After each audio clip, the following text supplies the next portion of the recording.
Well, I'm struggling to, because my gut instinct is to go, hey, what's up, people?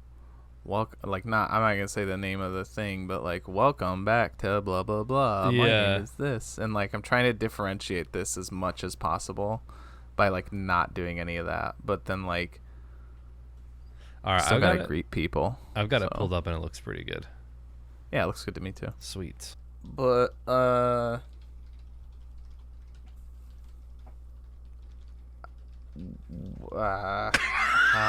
how's it hanging, viewers?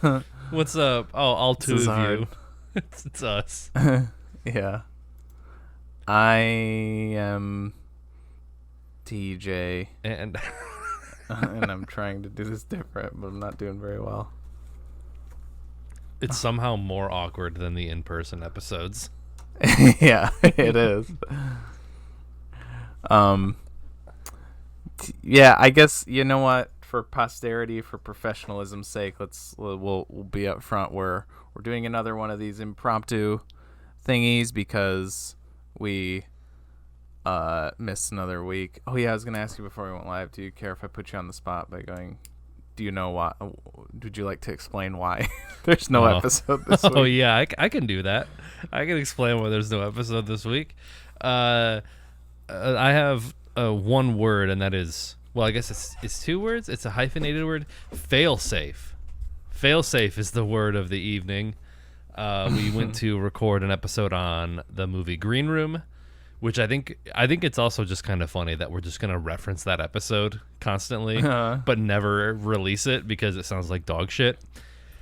Basically, what happened is we were recording everything. So far, everything looked good. Like all the recording levels were great. The video was great. I remember having a thought before I left my house to go to Travis's, and I was like, I don't need headphones. I don't need to bring my headphones. And then I popped the video on a flash drive and put it on my computer, and I sat down to be like, I can't wait to listen to this great, funny episode that we recorded. And then it's just staticky and garbled and garbage. And to this day, I still don't know why that happened. I troubleshooted it with troubleshooted. Oh, I put all 5 mics into the thing, tested all of them, did everything that I could to try to simulate the problem, and it didn't show up. The only thing I could think of is that the plug wasn't plugged all the way into the power strip. Like the mixer plug wasn't plugged in all the way. It was like partially in, and that's what caused the staticky problem. So that's why we don't have an episode, a new one. But it was great and funny. It was great. It. Andy joked about wanting to do heroin. It was amazing. Yeah. Yeah, it all is like you're saying. Oh, we have like an episode that we just referenced that nobody will ever hear. It's like it just adds to the rest of our pre-podcast episodes. That's true. Yeah, like Justice League and Cats and Ikiru, everything before Ben and Arthur. Everything before Ben and Arthur. Yeah, I was going through some clips because I think the other night we were like kind of reminiscing about the good old days, aka like a year ago, and I was going through Travis's channel because I know he doesn't stream all that much, but he's got a decent amount of clips, and I found a clip from one of those movies, but it was like like from one of the it was from his perspective, but it was one of our older episodes that I was like, oh, this isn't much, but I it's hadn't something. even thought to check out his. Yeah, huh. Because I know there's cool. Like the plate. That's one of the clips, or like the two plate? Delays. But I guess that's not an old one. What am I thinking of? The 2 Delays was from a more. I don't remember which one that was, but that's Close Up. That's Close Up. That sounds right. Yeah, because I think that one's on the Dutch channel. That's like one of the few clips that we actually have on here. Right. Yeah, so anyways, all that said, now we have another throwback episode, one of those ones from the pre-podcast days that we managed to save the audio for. Yeah. Where we talk about the 2004, I think, movie House of Flying Daggers, directed by Zhang Yimou, a very visually striking director. It's a very pretty movie, which is why it's really cool to listen to in audio form about a very visually striking movie. I left in a bunch of the artifacts from the old days too. Like it literally starts out with Travis like slushing ice in a cup. Oh yeah, you mentioned that. Yeah. I think one of your cats like freaks out on you. Okay. You say like one of your cats will be in your lap and then he just gets like this glazed. You describe it as a glazed look, and then he just bites your arm. And I think you like fling him over your shoulder, and the cat is just like, that's awesome. And Travis is like, "Oh, you just got canceled." Like you did the streamer throw the cat thing that you're not supposed to do. Yeah. That's Marty. As soon as you said like the frozen like glazed look, that's Marty for sure. Like you sound like, even while I was editing it, you sounded terrified. You're like, no, because I think he is, and he doesn't usually do that anymore. Like I think when that happened, I was really surprised because he hadn't done that like in a really long time. But he is normally like the gentlest, sweetest cat. But I think because he was the one that lived outside for like 10 years, and like he had like scarring, like he got in fights with like coyotes and foxes and raccoons and like any old, like randomly at night, because this is one that we had out of my parents' house. I got him when I lived with my parents. Wait, is that the cat that you got for like your birthday that one year? It was Christmas, but yeah, I got him back in 2008. Oh, I thought that cat went outside, and then I didn't. Is that the one that lived in that little like box thing on the porch? Oh, I didn't realize it was that cat. I thought. Oh yeah. I thought he just went outside, and like when he was around, and like I didn't think he was still around. Well, yeah, no, that's the thing is like for most of the time that he was around, like because he lived outside, I didn't see him much. He mostly was just kind of like a wander around, and then we'd feed him and he'd show up for food and stuff. But he was mostly a wanderer. But you would hear like in the middle of the night, you would hear like, and then like wild animal like screeching and stuff, and like he had marks and everything. So anyways, I think it's from his past living like a half wild animal that comes into those him. Nom flashbacks. Yeah. And when he gets like that, and again, like that time on the podcast is the only time he's done it in like 2 years, it seems like. But he has his jaw, he has like a hippo strength jaw when he bites down. And it's probably also because he doesn't have, because my parents are just, we don't do this, but my parents always declawed our cats. So he didn't have any front claws. So I think my thinking is he made up for it with his teeth and his back claws. Because what he would do is he would bite down and hold with his front and with his mouth, and he would like with his front paws. He actually had like grip strength. Like it was hard to like get his front paws off, and then he would just take his back feet and kick. Yeah, like the disemboweling move.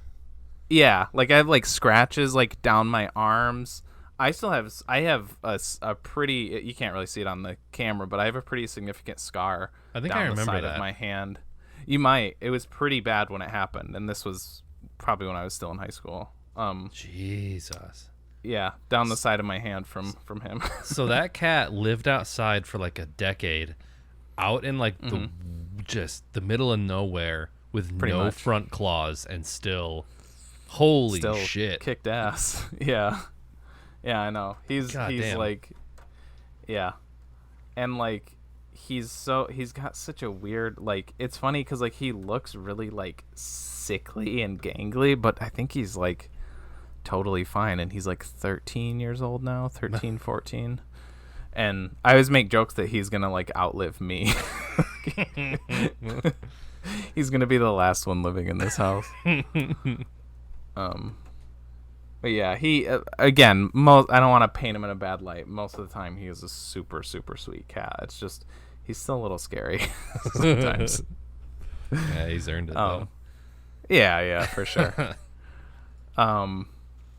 So I guess getting back to what we were planning on doing for this is where Nick had the idea for us to do a sort of 2021 recap. We did do a couple episodes on 2021 movies. We did The Suicide Squad, Justice League, Matrix Resurrections. Yeah. But most of the time we're doing older movies. Mm-hmm. And so we figured might as well take this opportunity to kind of cover anything we saw in the last year. I guess I would say, I don't know what you were planning on doing, but like you were talking like mainly talking about things that came out in 2021, right? I think not so, just like yeah. Okay. That's what I would prefer to, because then that opens my list up a lot if it's just like anything where like I'm sure there's other things that I want to talk about, but like having a smaller list makes it easier to I gotta check my letterbox. I don't know if I like rated all of them, but I didn't. I might not have seen a ton of movies in 2021 actually. I should actually do my. Let's see. Where I'm gonna check my. That's actually a good idea. Did I log? Because I have lists. I always make lists on Letterboxd for like everything I saw for the first time in 2020 and 2021.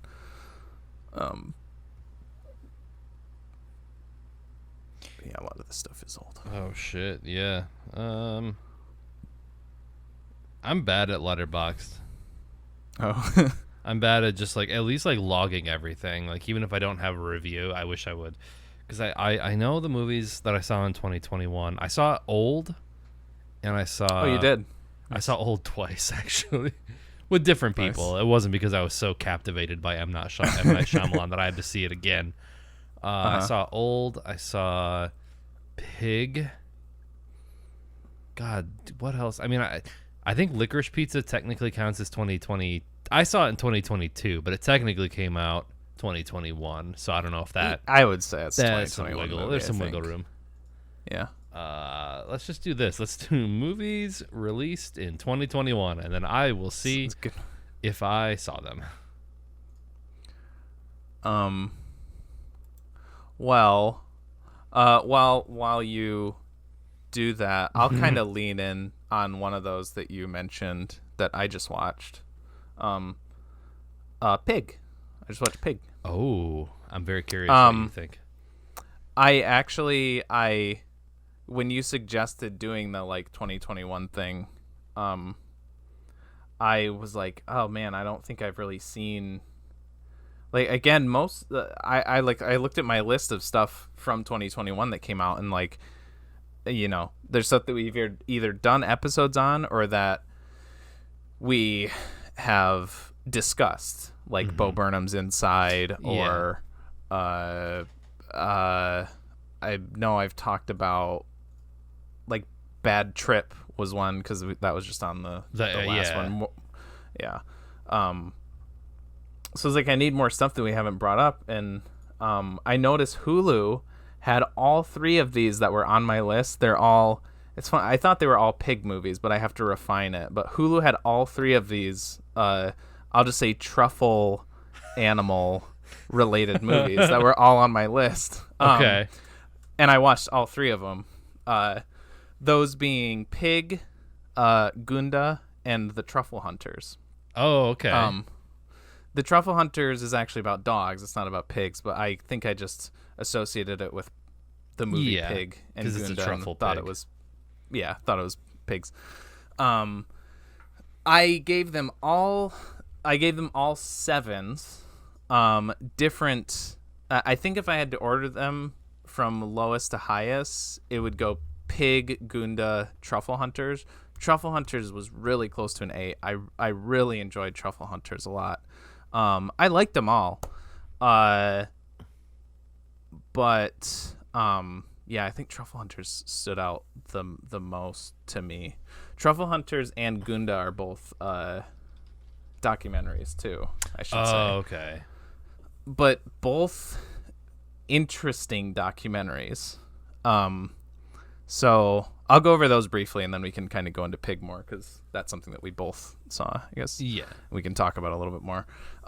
So Gunda is a black and white, I think it's technically called an experimental documentary, but basically what that means is it's there's no music, no voiceover, no nothing. It's just still shots of primarily this mother pig named Gunda and her litter. I don't know what her piglets.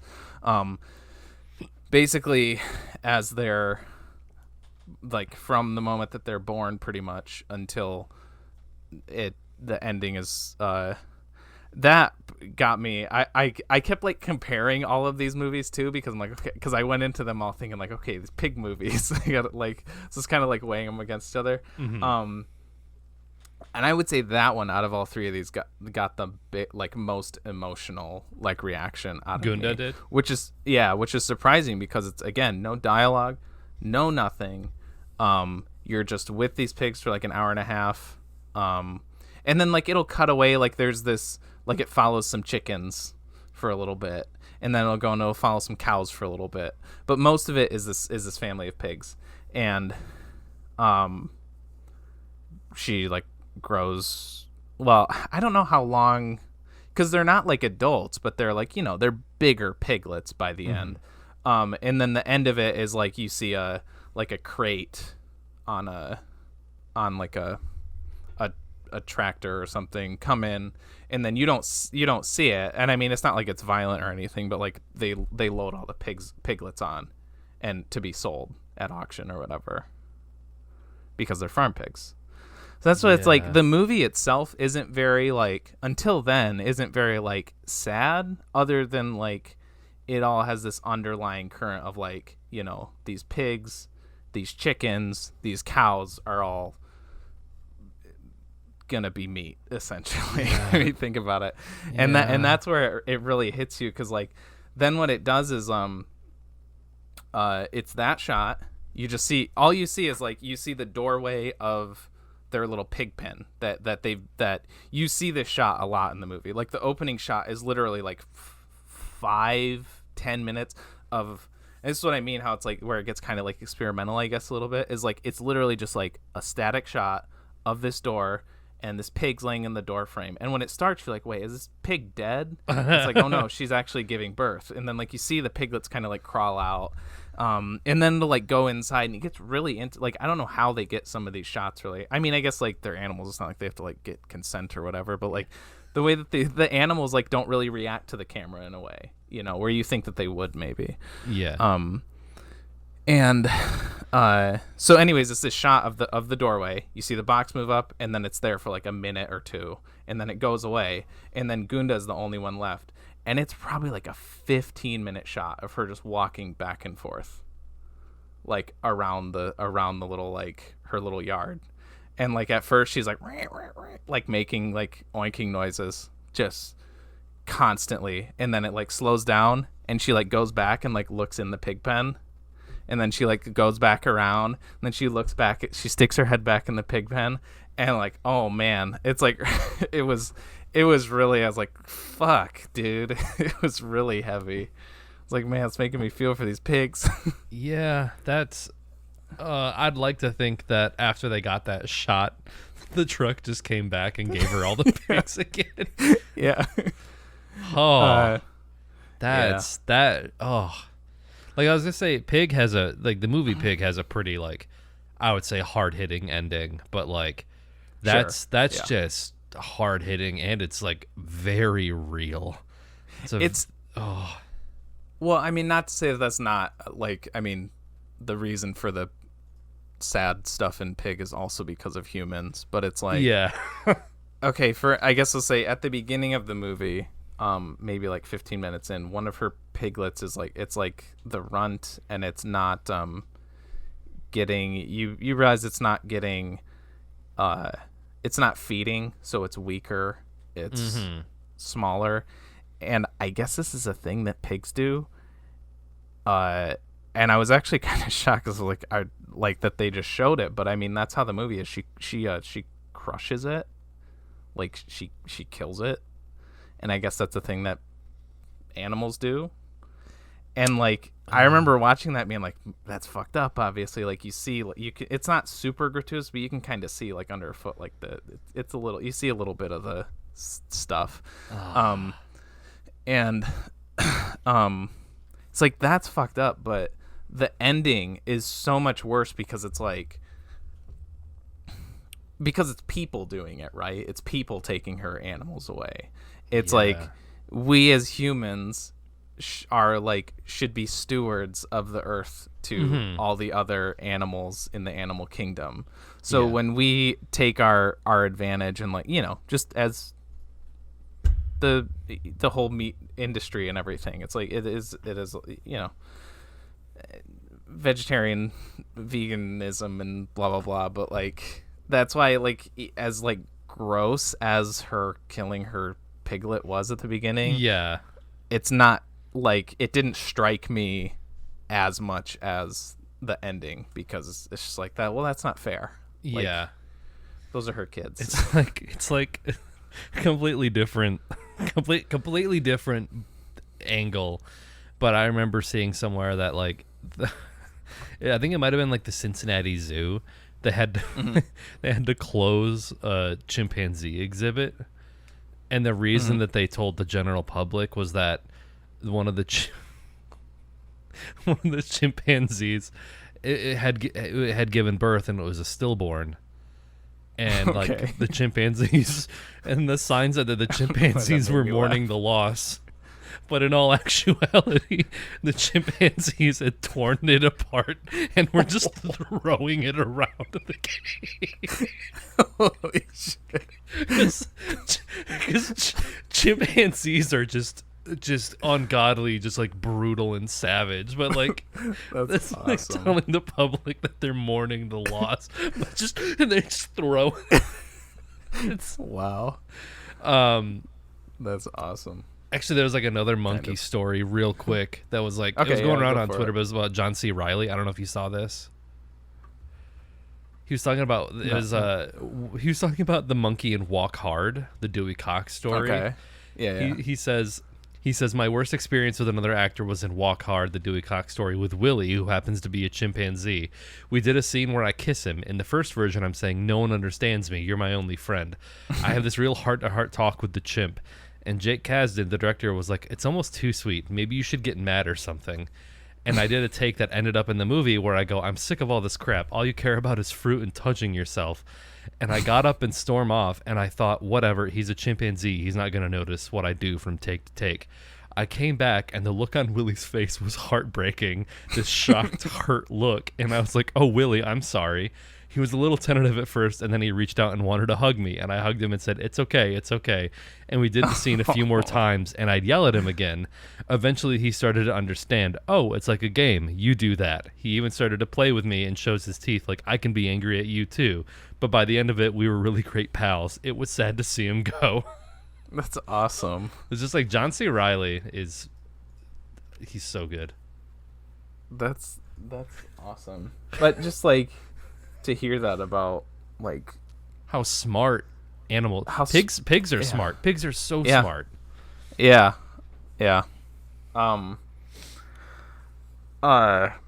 Yes. And anyways, that's Gunda, and then Truffle Hunters is also kind of an interesting take on a documentary. Like I thought it a couple times, and like I said to Killian, she's thought the same thing, that like if I didn't know this was a documentary ahead of time, it almost seems like a Wes Anderson type movie. Oh yeah.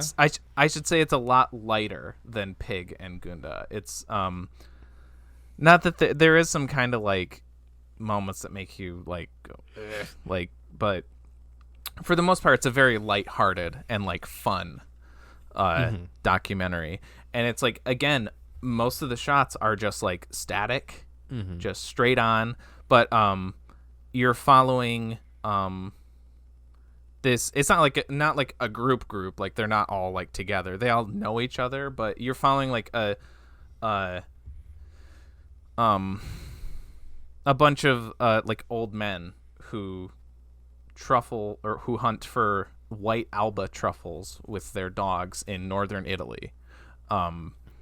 So it's just all these old dudes that like do it as like a hobby, or like I think they it kind of goes into like the different reasons why people are into this hobby, kind of, and like what they all get out of it. And like there's one dude who like halfway through the movie he's like decides that he's gonna quit because there's too many people who truffle hunt.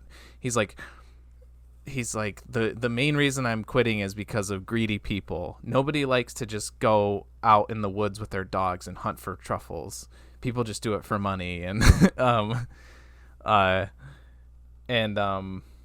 I don't know, it's really cute. It's really just like a cute movie. Like there's all these dudes are literally like in their mid 80s. Like this one dude is like 87, and there's multiple scenes where he's with his wife and she's like, you need to stop doing this. Like what if you fall out there? Like she's like, you're not a young man. If you fall, that could be it. Like because you see like the opening scene, one of the dudes is like on the side of this hill with his dogs, and like you don't realize, but like it's a really steep hill, and you're like, yeah, like if I fell down that hill, I could be fucked. Like, yeah, I'm 30 and I would be like, I'm out for a while. You're 87, you're dead. Yeah. And then like I'll just say the final shot of the movie is like this dude's the window to this guy's house, and his dog's like chained up outside. And it's like it's nighttime. It's the middle of the night, and you see like the window open, and then the old guy crawls out and he takes his dog. That's pretty great. That's good. And he also like he talks to his dog a lot. Like he has it like sitting up on the table when he's eating, and like they're very like it's for dog lovers, I guess. It's like one of those movies. It's a very sweet movie. And yeah, there's like even the way that like some of the scenes are structured and like shot. Like I was like, I had to look it up. I to like double check, like make sure like this is a documentary, because there's somewhere I'm like, this looks like a set. There's this looks like this was designed to be to like hold this conversation between these two people right now, but it's documentary. But yeah, where is it shot at? Like Italy. It's Italy. Okay. I don't. It just said northern Italy, so okay. I don't know. It does look like kind of Central Europe. Like it could be Italy, it could be like Germany, it could be Switzerland. You know, kind of like that. But yeah, it's also really short. That was another thing I liked about all these movies. They were all like 80 to 90 minutes, super short, super tight. And of the three, that one was my favorite. Okay. But I mean, I would say I enjoyed all three of them. Yeah. And I guess we'll get on to Pig now, since that's the one that we both know. And I'll let you go off on it a little bit, since I had the last two. Oh, sure, yeah. Yeah, so Pig was a movie that I feel like, I don't know if it was mismarketed, or maybe it was marketed this way intentionally, but the way that the commercials made it seem, it really looked like it was going to be like, what if Nicolas Cage had a pig in the woods and it got stolen and he goes John Wick on people's asses? Yeah. I feel like a lot of like I think even the trailers kind of wanted to convey that image, and then it totally was nothing near a John Wick movie. Like it's very quiet and somber. Like I don't think I think the first like maybe 5 to 10 minutes, it's like there's no dialogue whatsoever. It's Nicolas Cage walking around with this pig, like truffle hunting. And then it sort of builds in this backstory, like the kid from Hereditary, and also Wolf. Else. I forget. I think it's Alex Wolf. He has a brother, and I forget which one it is. But okay, they were in Alex. like the Naked Brothers band, I think. Yeah. Which Alex Wolf is also. He probably was in two movies, one of the best, and then maybe one of the not so best of 2021, which we'll get to later. But yeah, so Alex Wolf is basically Nicolas Cage's like connection to the outside world. like Nicolas Cage's character lives a very nomadic life, I would say. And then this kid shows up and he buys truffles from Nicolas Cage. And I think that's kind of how he survives out in the woods. It doesn't really seem like he has like running water. Or I guess I guess it's more modern than that. Like he's got electricity and like running water. Yeah, and shit. yeah. But he's not full like Ted Kaczynski. And then basically he gets in the middle of the night. People steal his pig. And like kind of kick the shit out of him, and then we kind of follow him in his journey trying to get his pig back. And it's almost like Chef Fight Club. Like it's it's very much that like Anthony Bourdain Kitchen Confidential like underbelly of the culinary industry type stuff, maybe a little exaggerated with like the literal Fight Club type thing that they have going on. But I think it's like Pacific Northwest is where it takes place. So Portland. Yeah. Yep. So we saw it in theaters. I think in the back of my mind, I figured it wasn't going to be just like a balls out crazy Nicolas Cage movie like he's sort of become the meme of now. Mm-hmm. And like I feel like there might have been a few people at the theater, like younger people that went to see it, and I think they were going into it maybe anticipating it being that. And luckily they weren't like laughing at parts that they weren't supposed to laugh at, like be like because like they just know Nicolas Cage as like being insane or whatever. Yeah. But it was a very quiet movie-going experience. I think a few of the standout scenes, the one that stood out to me the most was when he is at that restaurant with like the other chef that he like, that used to work for him, and I think that was my favorite scene. Just brutally and very quietly like just undresses him and just like is like you don't make this food because you like it, like, and it's like basically calling him fake and gay and like but like you watch this other chef try to maintain that like customer service smile and be like, what do you mean? I love doing this. I love this. And it's just like you can kind of start, I think his eyes kind of start welling up and like he's like kind of choking up a little bit. But I've talked a lot. No, I mean I had two there, so I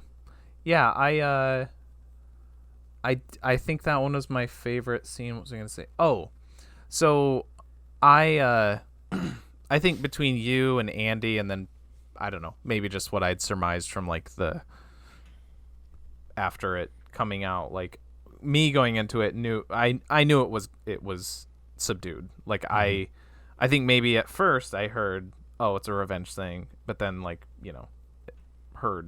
got a better picture of it. But what surprised me more so was that it was funny. Like I'm not saying like in the Nicolas Cage lol so crazy type stuff, but like there was like jokes, there was humor in it, and I just from what I'd heard from it, I thought it was just going to be a dour, just like downer movie the whole time. But I think like that, like for instance that restaurant scene, I think it was my favorite scene in the movie for like the message that it was saying, like how he was like dressing the dude down, but also at the same time it was funny too, like the situation. And then like I don't know, another one that comes to mind is when he like the first person that they go to be like it's like she's like a dealer in the woods, I think. And they're like, hey, did these people like, or I don't know, I don't exactly remember how they find out, but they find out who took the pig from him like right away. It's like the two like junkies who live in the trailer, and they find out through this lady, and like as soon as they tell her, she's like, are you fucking kidding me? And then like this music starts playing, and then she's like marching, and like that whole situation was kind of funny too. It's not a comedy, but there was a lot more like lighter moments than I was expecting going into it. I think if it was all dour, it wouldn't have worked. Like it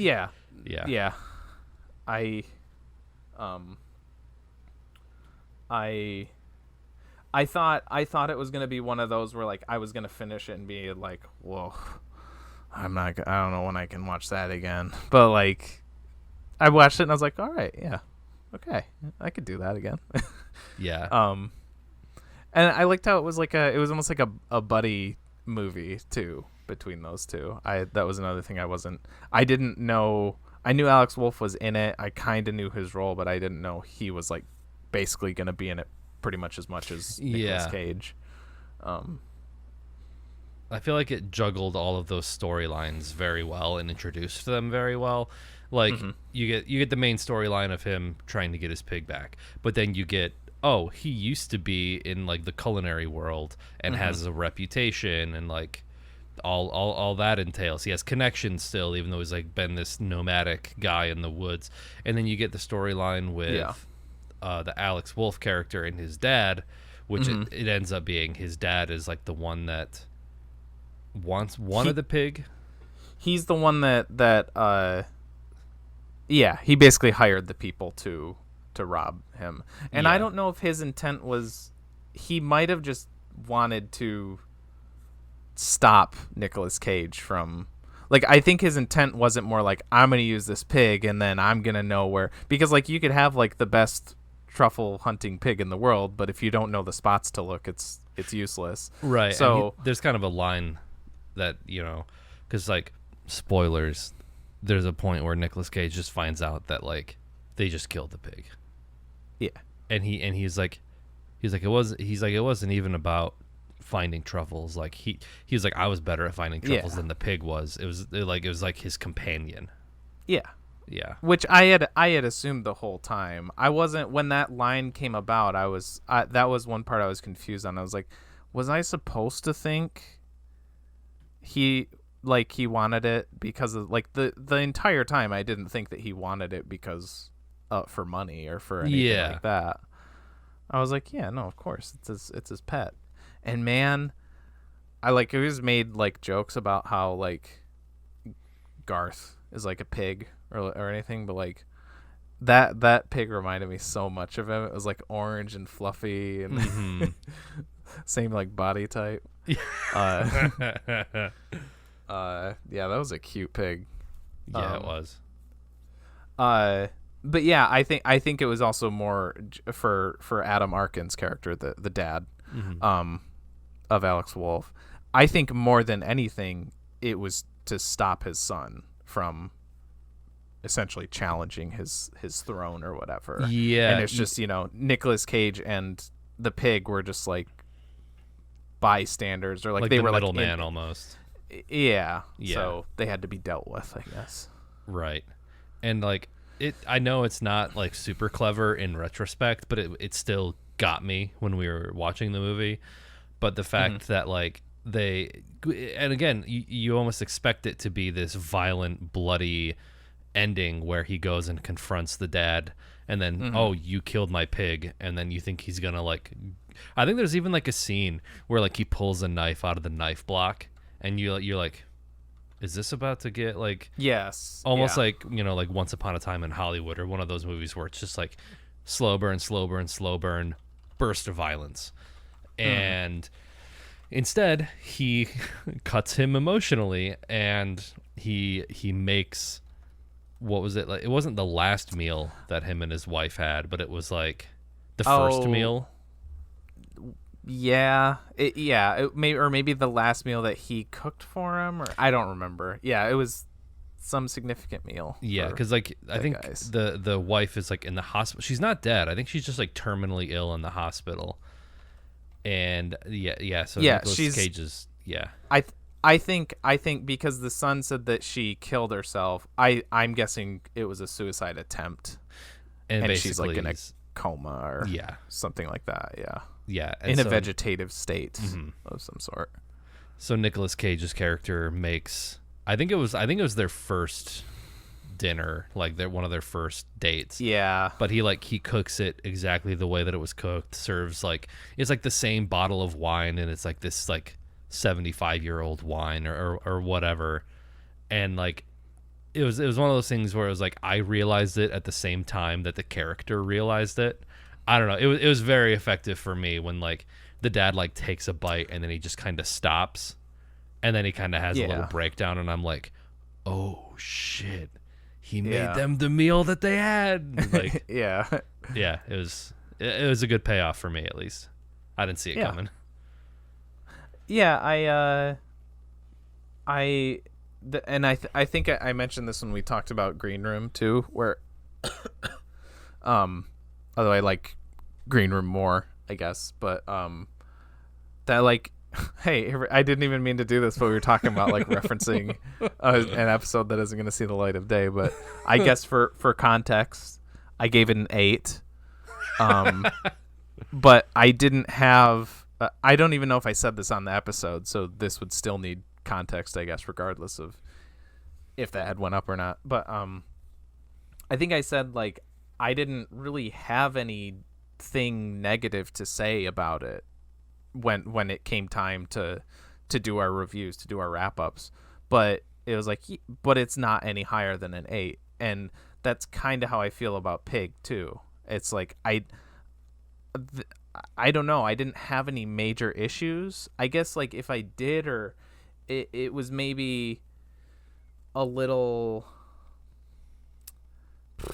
I don't know how to put it. Maybe it was because like it was, I don't even want to call it predictable, because like I feel like that gives off the air of more like that's like a negative aspect. But like I guess I could see more where it was going, and maybe that kind of hurt it a little bit. But other than that, I don't have any major negatives, but it feels like a 7 to me. You know? Yeah. I just know I wasn't like over the moon about it or anything like that. Yeah, it's a very simple story. It has no like pretension of like being more than what it is.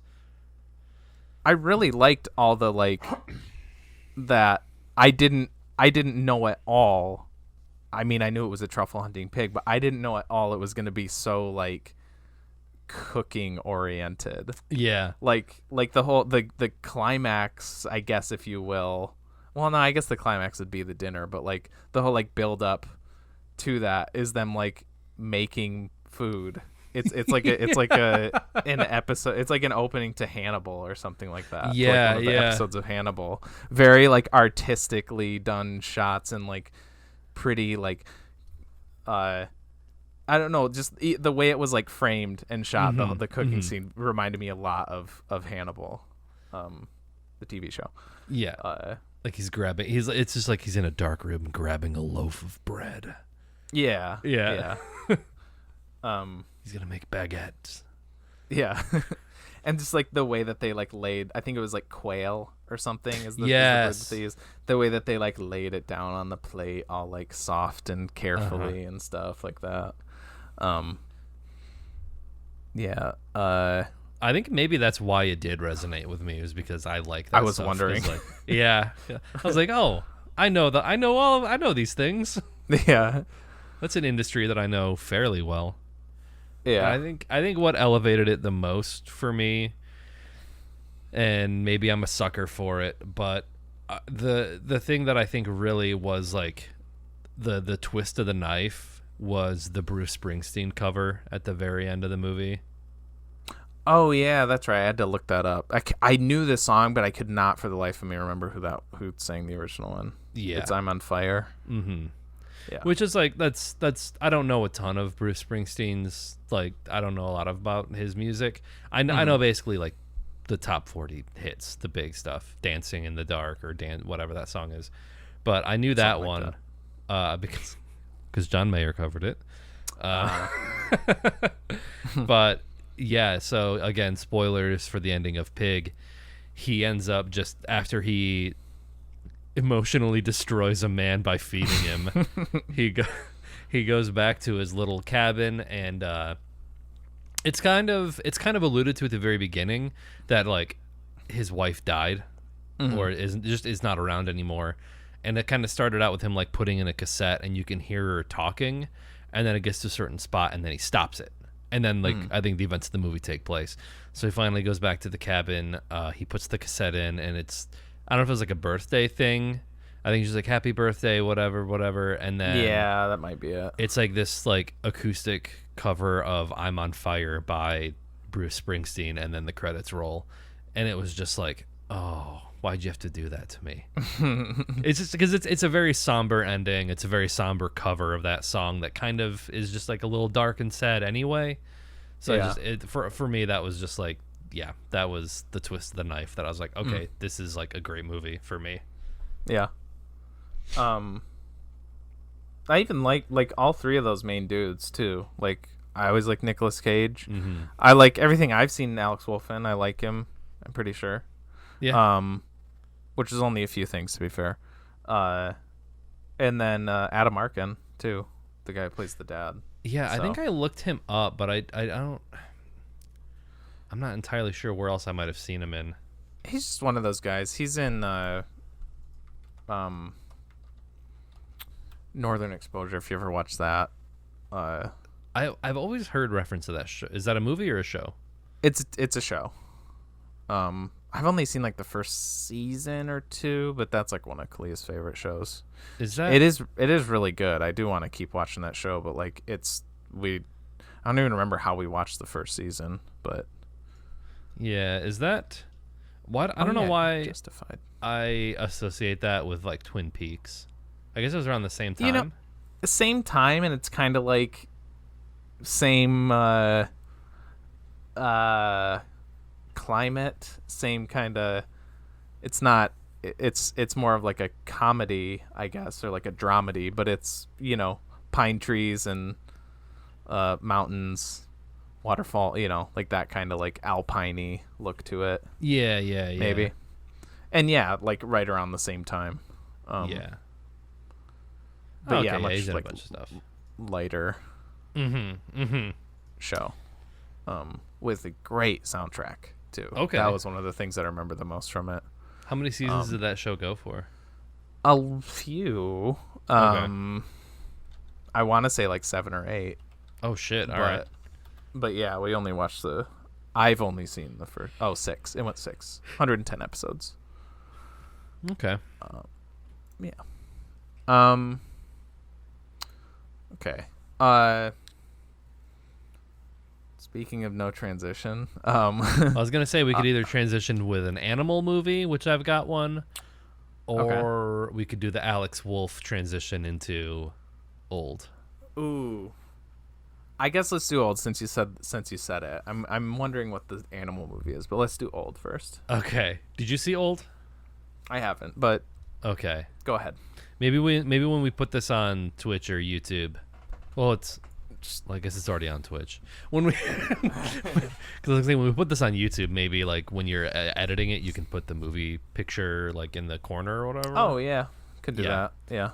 Yeah. So old is, I don't know how I feel about it. Okay. It's an M. Night Shyamalan movie, and I think it's a movie of good moments, an interesting idea. It's based off a graphic novel. It is not written by M. Night Shyamalan, so I think whatever strengths the movie have come from that story and that interesting idea, and then everything else after that is like it makes you remember that M. Night Shyamalan is an alien and doesn't know how people interact and talk to each other. Sweet. But yeah, so basically it's like this family wins. They win a trip to this vacation destination, and it's like it's Gael Garcia Bernal. I don't know what else he's been in, but I do because I love that guy. He's in Y Tu Mama Tambien is probably his big like breakout. He was in that Disney movie Coco. Okay. What Dot the Eye? That was a movie I used to love. Okay. Yeah, I love that guy. Oh, he's And in then- that Amazon show Mozart in the Jungle too. That's another Okay. big one. And then Vicky Krieps. I don't know that one. I don't know. She that person. is the girlfriend of Reynolds Woodcock in Phantom Thread. Oh, okay. That's Daniel Day-Lewis's character. Yes. Okay. Yes. Yeah, she's the mushroom stamper. Yeah. So yeah, it's like this family. It's like these two parents and their two kids. They want a all expenses paid trip to this island, and then at some point in time while they're there, like they kind of go off the itinerary, and like the host of the thing is just like, hey, I have this special deal just for you and your family, like. It's this private beach that you guys can go to for the day. No interruptions, no nothing. Like you can all just go there. And then, do you care if I just like spoil the whole movie for you, or do you? I don't care. I guess Okay. maybe in the also in the description we can be like spoilers For maybe all for these movies. Yeah. Yeah. For these, yeah. Well, I mean, and then it's basically like the whole. It's like this family and then other people. The dude who plays Miles from Lost is in this. Miles. Ken. Oh yeah, yeah. Ken Lung. Yeah. Ling. I almost said Jong, but that's. That's different. Yeah, no, I know who you're talking about. Yeah, yeah. Also, I think the girl from. Oh Jesus! I think she's from. Jojo Rabbit, and then Last Night in Soho. Thomasin McKenzie. Yes. Yeah, Yeah. yeah. She's If in it's it. from that too, yeah. Thomasin Yep. McKenzie. And then of course Alex Wolff. Well, those Right. characters don't start out at that age. So like they all get to the island, this little Right. beach, Yeah. and then everyone starts like it's it's kind of funny because there's like a woman who's like their grandmother, and she just got very fast. Because the whole and it's like really sad because there's like there's a dog, which like dogs live longer than like old people, so it's like the dog just goes after like 10 minutes. It's just like, why the dog? And then the old lady, she just like kind of fades away. But basically the premise is they go to this beach, and whatever sort of electromagnetic whatever bullshit special properties of this beach causes Sure. everyone to rapidly age very fast. And then like the family can't escape, because if they try to escape for some reason, like they just like pass out, like they as soon as they try to go through the caves back up to the island, like where they came from, Okay. they just like get dizzy and then like wake up back on the beach again. So, like they just can't escape. There's another character that has the greatest rapper name that I've ever heard of. I've heard of this guy. It's like pickup truck 42 or something like that. It's mid-sized sedan. Okay, that's it. Yeah. And he's just such a weird guy. But yeah, so like all of the kids have like different actresses. Like Alex Right, Wolff is Trent, aged 15.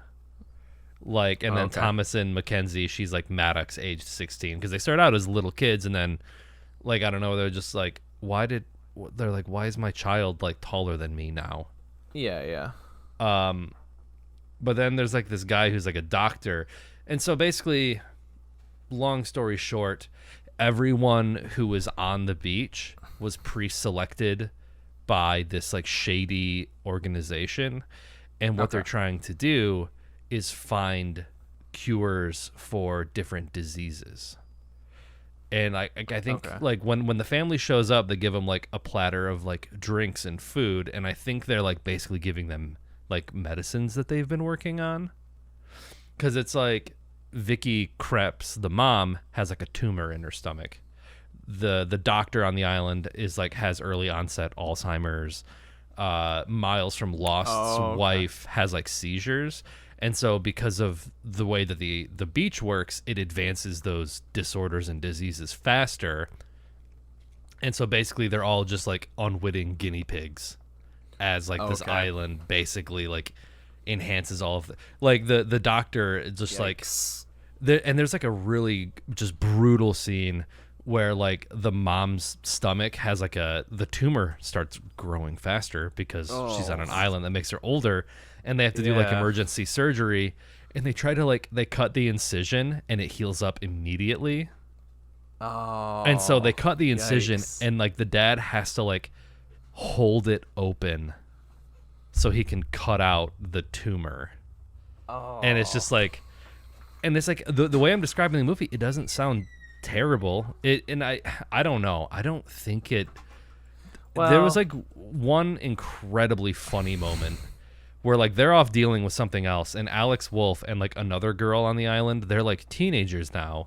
They're like laying in the tent while everyone else is preoccupied, and like they're like, you know, just kind of like flirty, and like they have a crush on each other, and so they have sex on the island. It doesn't really show it, and then because the island moves fast, the girl is instantly pregnant. And it's just like, it's such a good reveal where like the family is walking back towards the beach. They're like, "Oh, Trent, what's going on, Trent?" And then the little girl just walks out and she has like a huge belly, and they're like, "What?" And then, man. And then she gives, it's so brutal. She gives birth to the baby. The baby cries twice and then dies instantly because of the rapid aging. The baby doesn't have time to like get enough nutrients, and it just like basically crumples into dust in their hands. It's like, it's pretty brutal. How does that not like translate to the people then? Like, wouldn't they have to be eating constantly, or like, or so the hotel gave them like Oh, a that's picnic what that- box full of food, because like the okay. kids are constantly like, I'm hungry, and it's because Gotcha. they're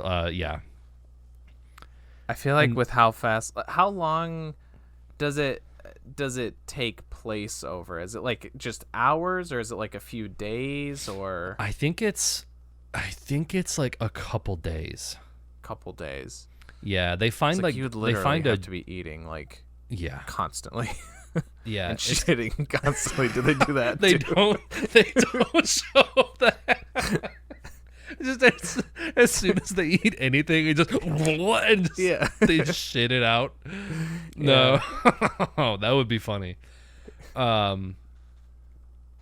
yeah, they find like a diary from like a previous. They're not the first excursion either. They're not the first Right, group of yeah. people.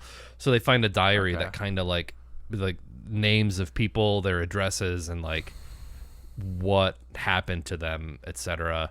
And then yeah, eventually the two children at the beginning of the movie are like in their 40s by the time the movie's done, and they figure out that there's like a section of like this coral reef that has some sort of electromagnetic property to it, and they basically find out that if they go in the water and swim through that, they can escape the beach and not have that. Because like I keep calling him Miles from Lost, because that's who he is to me. He's like, "Oh, I swam in high school. I can try to swim around the island and see if I can, like, you know, get out of this zone and go get help." And then 5 minutes later, his body just washes up on the beach. He's dead. Like, Oh, okay.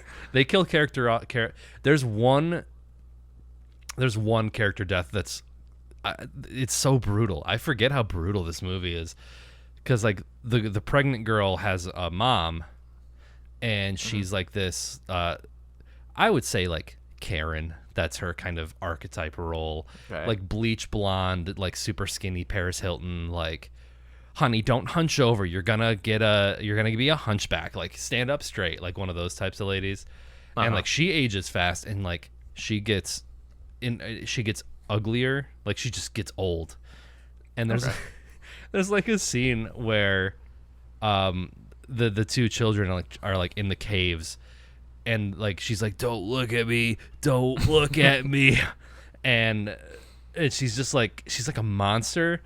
And eventually like the kids are cornered, and this woman trips, and like because she's so frail and old, she like breaks bones in her arms, but because of the beach, her bones heal in place incredibly fast. And so eventually she keeps falling and tripping and falling and breaking her arms and legs, and they keep healing until she's just like a ball of just God. like just compound fractures.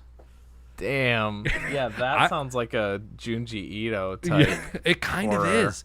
This could definitely be a Junji Ito short story. It Like, does kind of sound like it 100%. could be. Yeah. Yeah. I don't know. I would watch it. I think you might like it. I think I think the performances on an individual scale are pretty good. I think it's just that M. Night Shyamalan dialogue that's like, Oh, yeah. he's also Yeah. in it a lot. Oh yeah, that I mean, in an ironic way, but I like that. Because like I feel like he usually just does a cameo, Mm-hmm. but Sometimes he's played like more significant roles in oh, some okay. some of them before. But yeah, he's the guy that drives them in the van to the beach.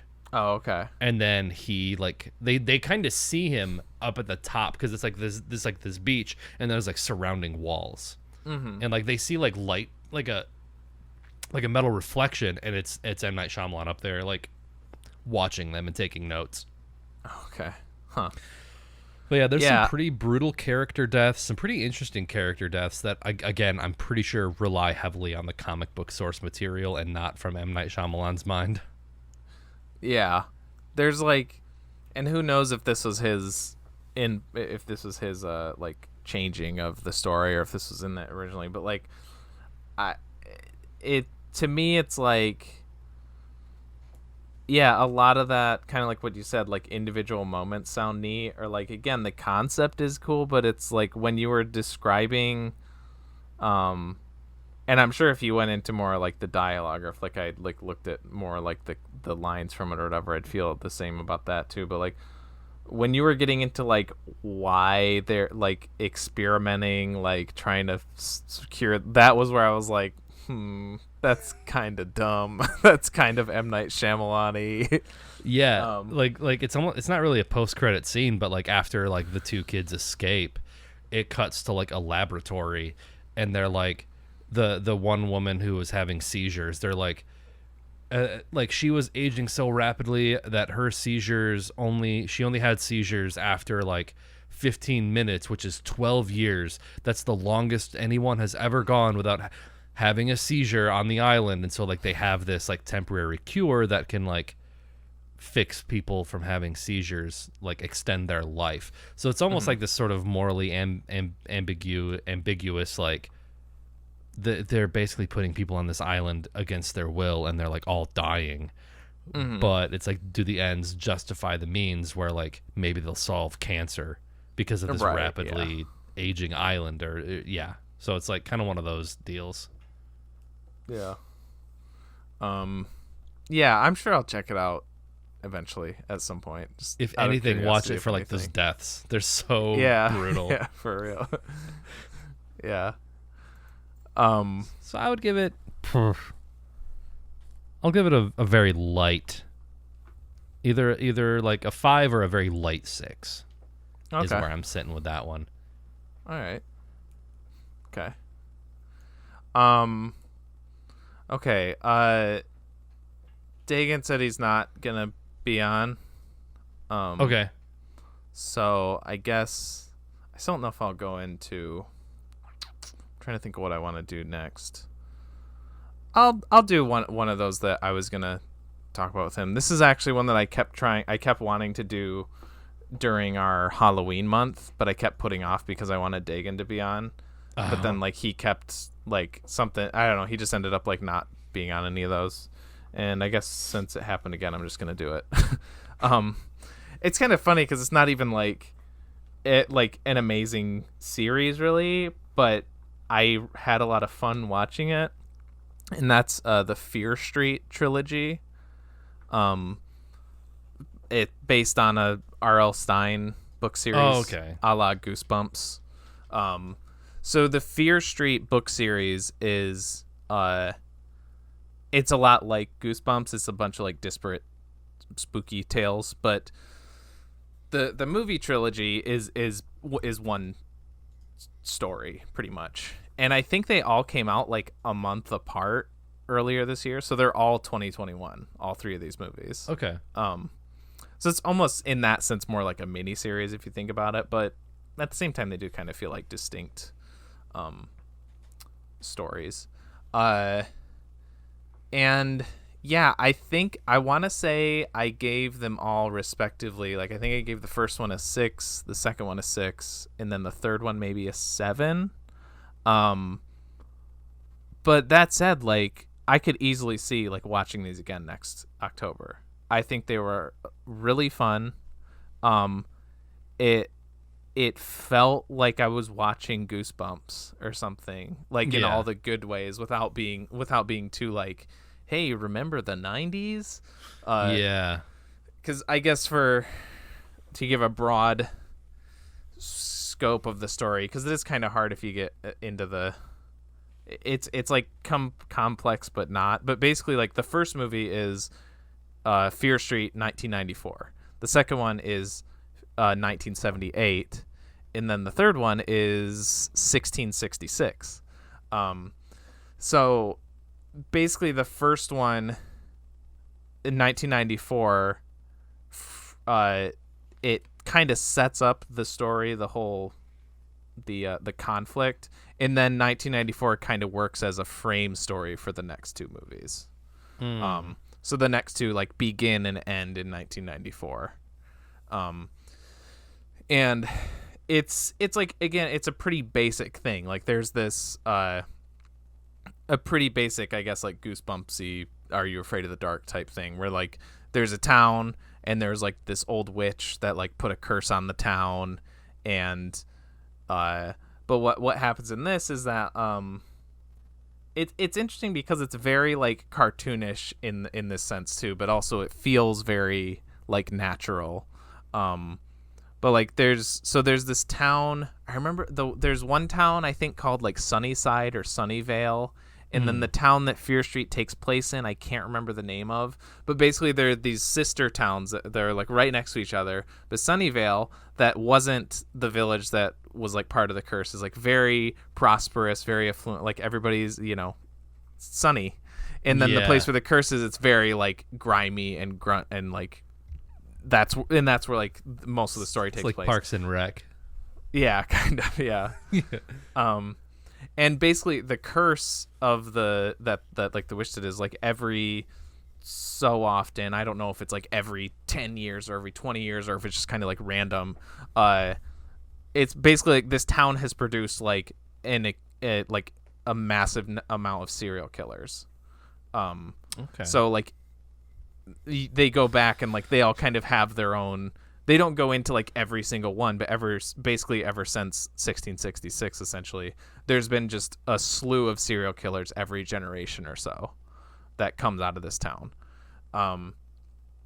And a lot, but the witch's curse is kind of deemed as like an old wives' tale, or like a little story that kids tell each other. But then of course, Right. oh no, it's actually real. Yeah. And so yeah, and then you get to 1978 part 2, and basically what happens is the end of the first movie is the surviving kids in that one go to this girl's house who's Gillian Jacobs. Are there a lot of kid deaths in this movie? There's a few, yeah. I mean, Shit. it's primarily children. There's probably a few adult deaths, but yeah, there's some pretty fucking brutal kills in this series too. So that makes you think Like- of the Blob, where like the kid just like gets sucked into the water. And Oh, just, like yeah, that For kid's not sure, coming like back. there's one where they're at like a supermarket, and it's like one of those meat shredders that you see there to make like roast beef or whatever, and somebody gets their head shoved through that. Like, it shows it. Yeah. Shit. It's pretty brutal. Nice. So anyways, the end of the first one is they go to Gillian Jacobs' house, and she is the sole survivor of the previous serial killer, which happened in 1978. So then part 2 is her story, basically. Oh. And then you kind of learn more about the witch and the curse through her story. And then the third part, 1666, it's kind of split up into 2 parts. It's like the first hour is 1666, which is basically the origin of the curse and everything. And then the last hour is back in 1994, and it's kind of resolving the story. And Okay. that one was definitely my favorite. I thought it did a really good job of wrapping everything up, and everything kind of comes full circle. It does a very good job of like, it's basic setup and payoff, which again, it's what I mean. Like, it's very basic storytelling, or it's like it. I don't want to say it's like basic, because like I guess kind of the story isn't basic. It is a really interesting way to tell a story, like going back in time each movie, and like each one informing more about the story. Kind of sounds like Fargo, like the TV series Fargo. Sort of, yeah, actually, because that does the same thing. That one like jumps around a lot, yeah. But yeah, I guess I just mean like it's funny because it just does a lot of the things that, you know, everything should do, right? Like, you know, stories should be competent and they should have setups and payoff. And it's just it's funny because that's pretty much what it does, and it does it well. It doesn't do anything super exceptional, but it's serviceable, it's entertaining, and I think it does what a horror movie should do. So I think they're fun is like the key word for all three of these movies. Yeah, I mean, the way you're describing it, it definitely sounds like something. I kind of want to just go watch it now. It sounds like the concept sounds interesting. Yeah, I think if anything, yeah, you'll have fun watching it. Oh, the one note though is I think the lead actress, and I'll say the lead, she's like the main character, but again, the second and third movies tell different stories or whatever. But she still is present, I guess. I think she's really bad. I think the lead actress is not great. Is it like a kid? Yeah, she's probably like 18, 19, something like that. Kiana Madeira?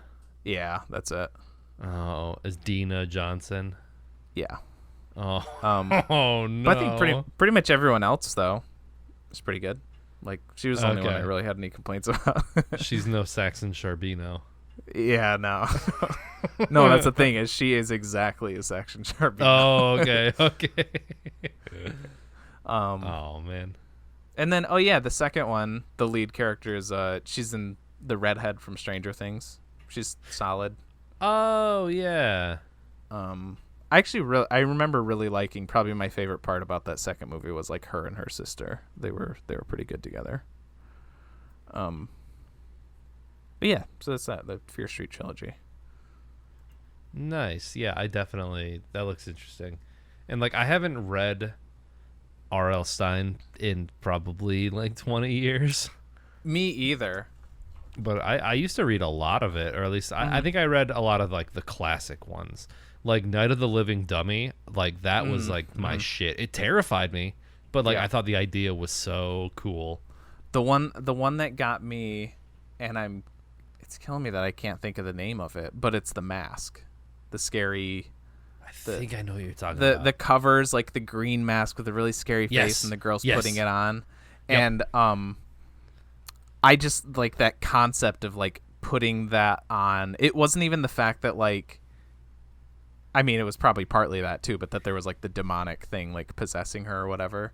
But just like the fact that like putting like the mask on and not being able to remove it, like that kind of like constricting sort of like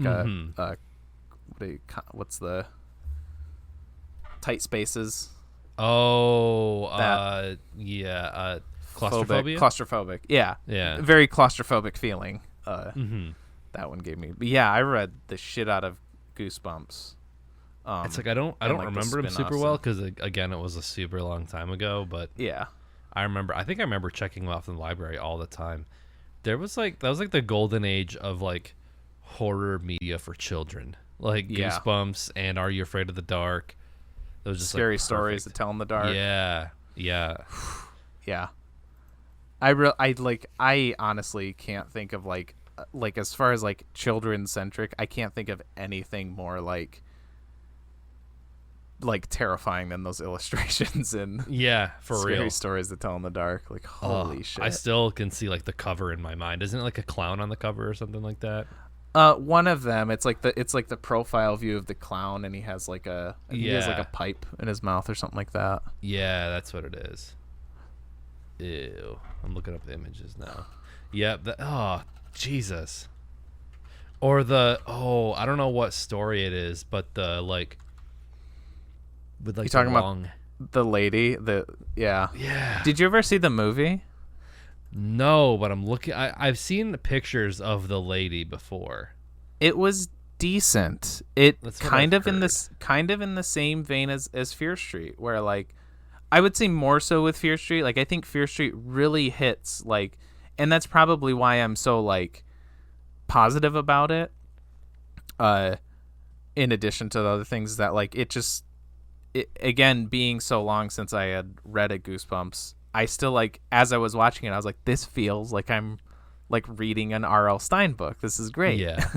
And the Scary Stories to Tell in the Dark movie is a little different because it has to, because I mean those books are like, they're not, it's not a continuous story. They're all just like, little one-off stories, each thing. And, each like book an has like anthology 20 series. different, yeah, like an anthology thing.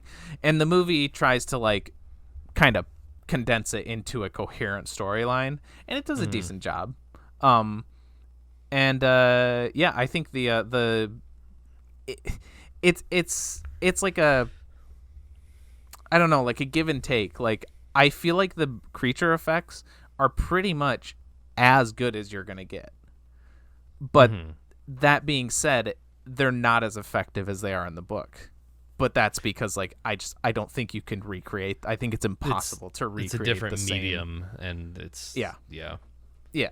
So, but still saying like that lady or that girl, I forget like what, if she has like a character name or whatever. It's like she's very creepy in the movie. Yes. Ugh. Yeah, I'm looking at the pictures and they're not great. Yeah. Not liking it. It almost makes you think of because she's like in like this red hallway. It looks like a hospital hallway or something like that. Yeah. For some reason, it makes me like a think jail of hospital. when you told me about Gerald's Game and like the fact that like the tall man from Twin Peaks is like her sleep paralysis demon. Yeah, kind of. Yeah. Yeah.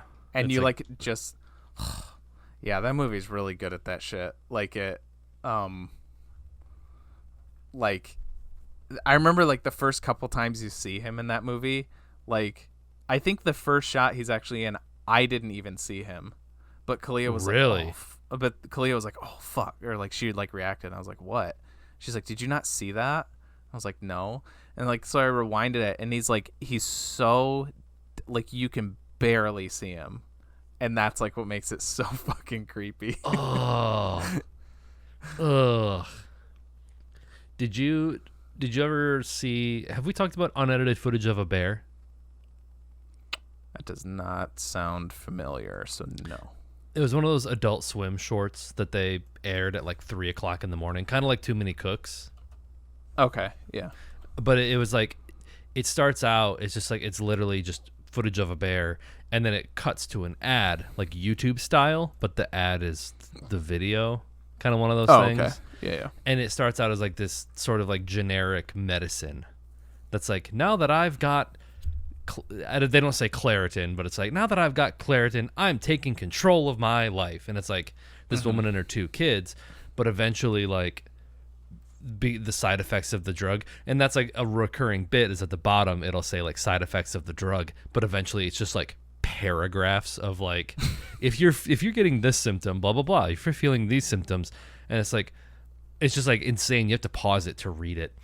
But eventually it's like kind of like a clone story where like she runs into another version of herself and they fight, and it's like it's crazy. But there's a scene, and maybe after the stream I kind of want, if you haven't seen it, I kind of want to watch it with you now just to see how you react to it.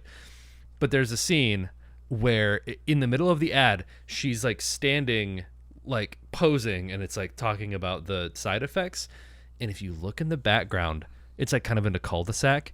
You can see her way off in the distance standing in the street, and it's like blinking, you miss it. But I paused it, and it's like, it's clearly her wearing the same outfit. Like her clone is way off in the distance, but you can see it. It's terrifying. Oh shit. Yeah, I want to watch Gerald's Game now too. God damn, why do I want to watch all these terrifying movies before I go to bed? Are you good with Fear Street? Yeah. Yep. Okay. I just got a couple more. Well, I guess I could have 3, but I don't know how long you want to go. We'll see. Let's see. I've got like 2 or 3 more, but yeah, I can be brief. At least 2 of these 3 I don't have as much to say about, so I can go through them quickly. But the other segue I said earlier for another animal movie was Lamb. Did you see Lamb? No, I do want to though. Okay, I won't spoil that one for you. Okay. But it was another one of those movies that I think the trailer kind of misleads you. Mm-hmm. I guess maybe not as much, but it's again it's a very somber, quiet movie about this husband and wife that kind of have this idyllic life in a farm in like, God, I don't know where it's at. It is not an English. It's like I know the lead actress Numira Pace is Swedish, but I don't think it's Sweden. Yes, It not is Sweden? I don't know. Oh, okay. It could be. It's in the mountains. It's beautiful. The location is like gorgeous. But yeah, it takes place at this farm. It's this couple that I think it's sort of implied that they've tried to have children before to no avail, and then one day they go out into their farm and they find a lamb-human hybrid child that they sort of take as their own. And like the mother lamb kind of follows them around and is just like, give me back my baby. And they're like trying to raise it as their own, and there's like some conflict there. And then it goes some weird places. Yeah. And it kind of falls into that genre of like A24 movies that are just have a very simplistic story with a very simple soundtrack and a very slow moving thing. And it's like, I don't know. It works. I thought it was interesting. I kind of went into it thinking I was going to be like blown away. Because I was like, oh, cool. This is something wacky and weird from A24. They're like a pretty good studio. They've put some really solid stuff out the last few years. It's fine. Yeah. It's very strange.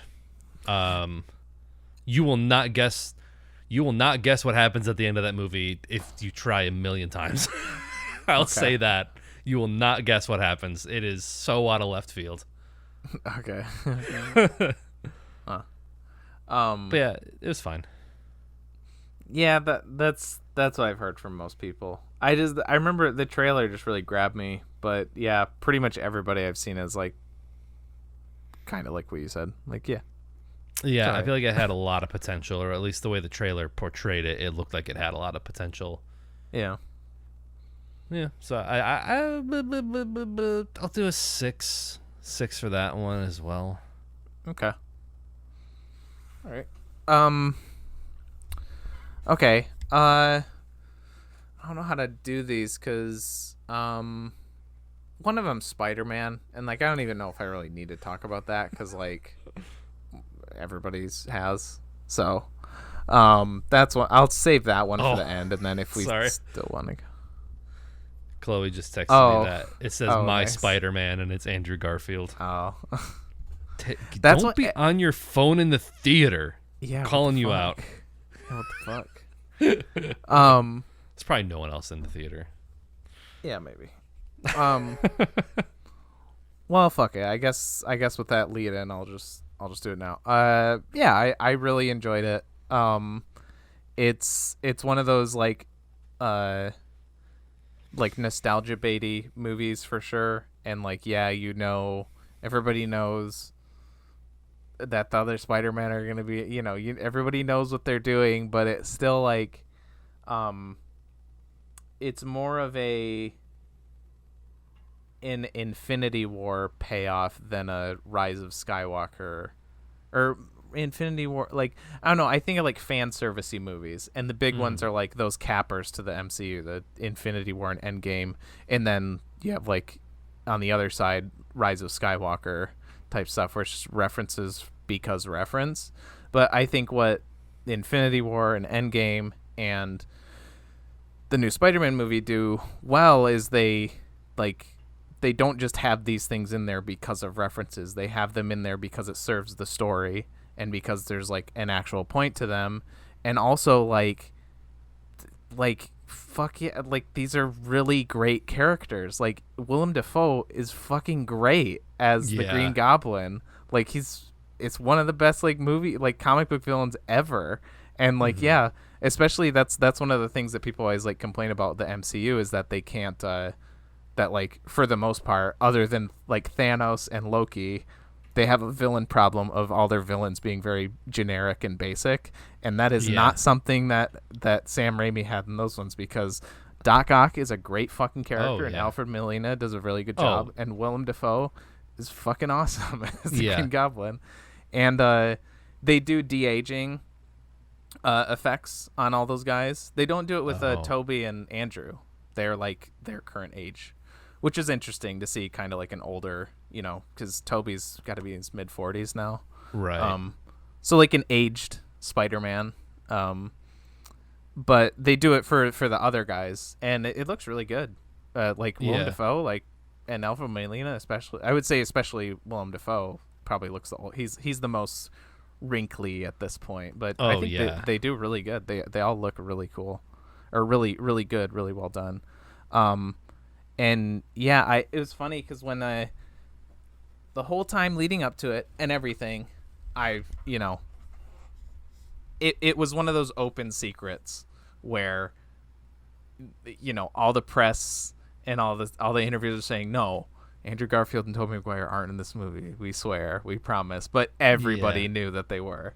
And there's so much build up to that point where, like you basically, you know, it's coming like 5 minutes ahead of time. But I legit like cried when Toby came on. And it was funny because it wasn't right when he showed up. Because he comes on screen and he was talking for like a couple minutes, and then I started crying because it just kind of hit me. I was like, because they've done that before. And like, again, the Star Wars movies, like they bring back like, I guess a positive in a sense for Rise of Skywalker is I love Ian McDiarmid as Emperor Palpatine in the original trilogy, in the prequels, and I even enjoy him in Rise of Skywalker, but I didn't have that reaction because that movie's just so like flat and empty, and like it was fun to it's fun watching him in those scenes, but there's nothing else outside of that. But I was like, I think I was just so happy because you don't actually see Toby or Andrew until maybe over halfway into the movie. It's at least like an hour into the movie, or probably a little bit more. And I think it just kind of hit me that like I was so grateful that this wasn't just a shit, you know, sandwich. You know, it was like a solid movie, and now I get to see them again, and like it was just really cool. Well, I mean, that is like the nostalgia factor as well. Like, I mean, they came out like the original Spider-Man was like 2001. It's 20 years ago now. Yeah, 2002, so it's like, I think. Yeah, I was like 10 or 11 years old when that Spider-Man came out, and like I remember seeing it in theaters as a kid. So for me, I'm a simple man. First gen Pokemon, Tobey Maguire Spider-Man. Life is great. Yeah. Like, but yeah, you know, that's the Spider-Man that I know and love, and like Willem Dafoe and like that series. So it's like, yeah, I can only imagine like seeing him again, like done correctly, where it's not just a soulless, you know, I clapped because I know Spider-Man. Exactly. You know, one of those types of things. Yeah. There's like there's actual, and like what precedes them coming on is a pretty hefty emotional scene, and that's actually like when they first confront Tom Holland Peter. Andrew and Toby kind of are there as like to like support him, kind of like I don't even know like if they introduce themselves really, because I think at this point Tom Holland Spider-Man like knows, oh, there's people from other universes coming in, and I don't even know if they might say like, hey, we're cool or something like that, but like it's kind of funny how they just kind of like show up. And but I was really surprised because like the previous two Tom Holland Spider-Man movies, like I've enjoyed, but they're both like fine, kind of, you know. So the fact that it made me like care about like these emotional beats with like real weight to them, and also in that same note, I like Andrew Garfield as an actor. I think he's a fine Spider-Man.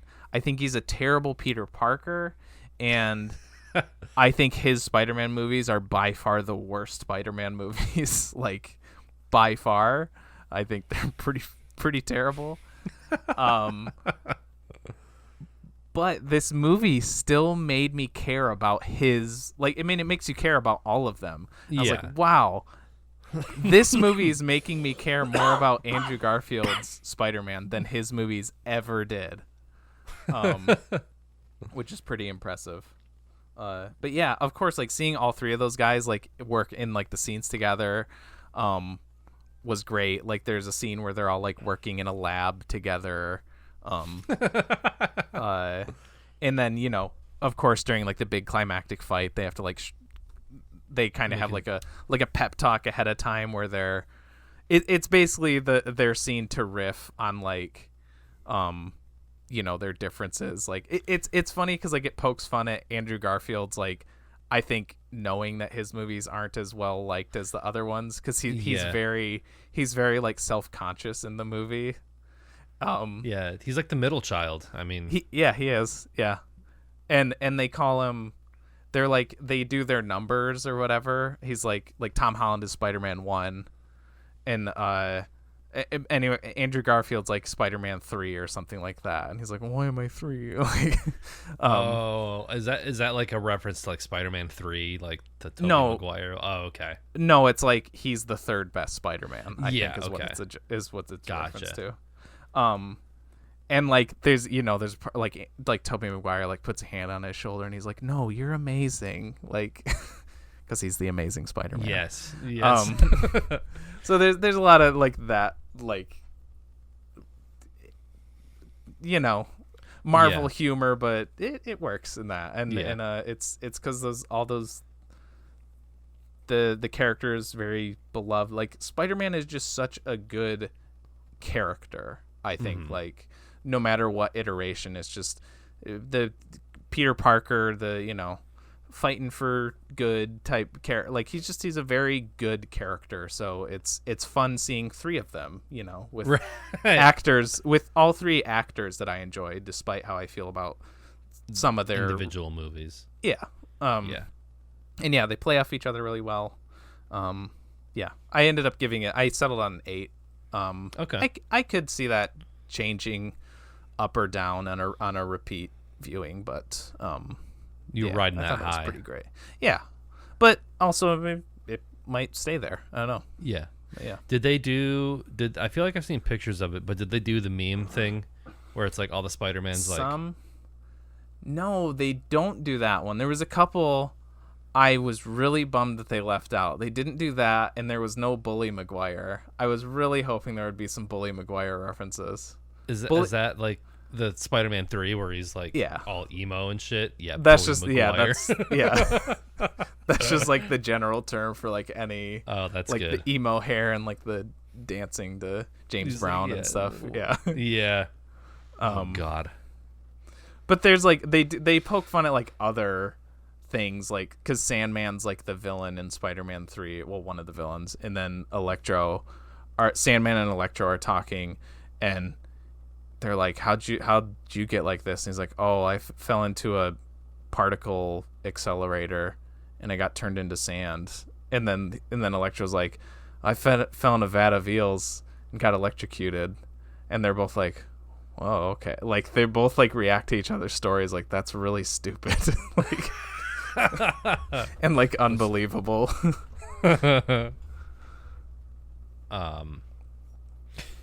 Yeah, okay. I got like 2 more. Another A24 movie that, again, this is the third time I'm gonna say this. Another movie that had a very, very misleading trailer. The Green Knight. Oh, okay. Did you see The Green Knight? Nope, it's another one that I want to. So yeah, it's based on. Dev Patel. Yeah, Dev Patel is very good in it.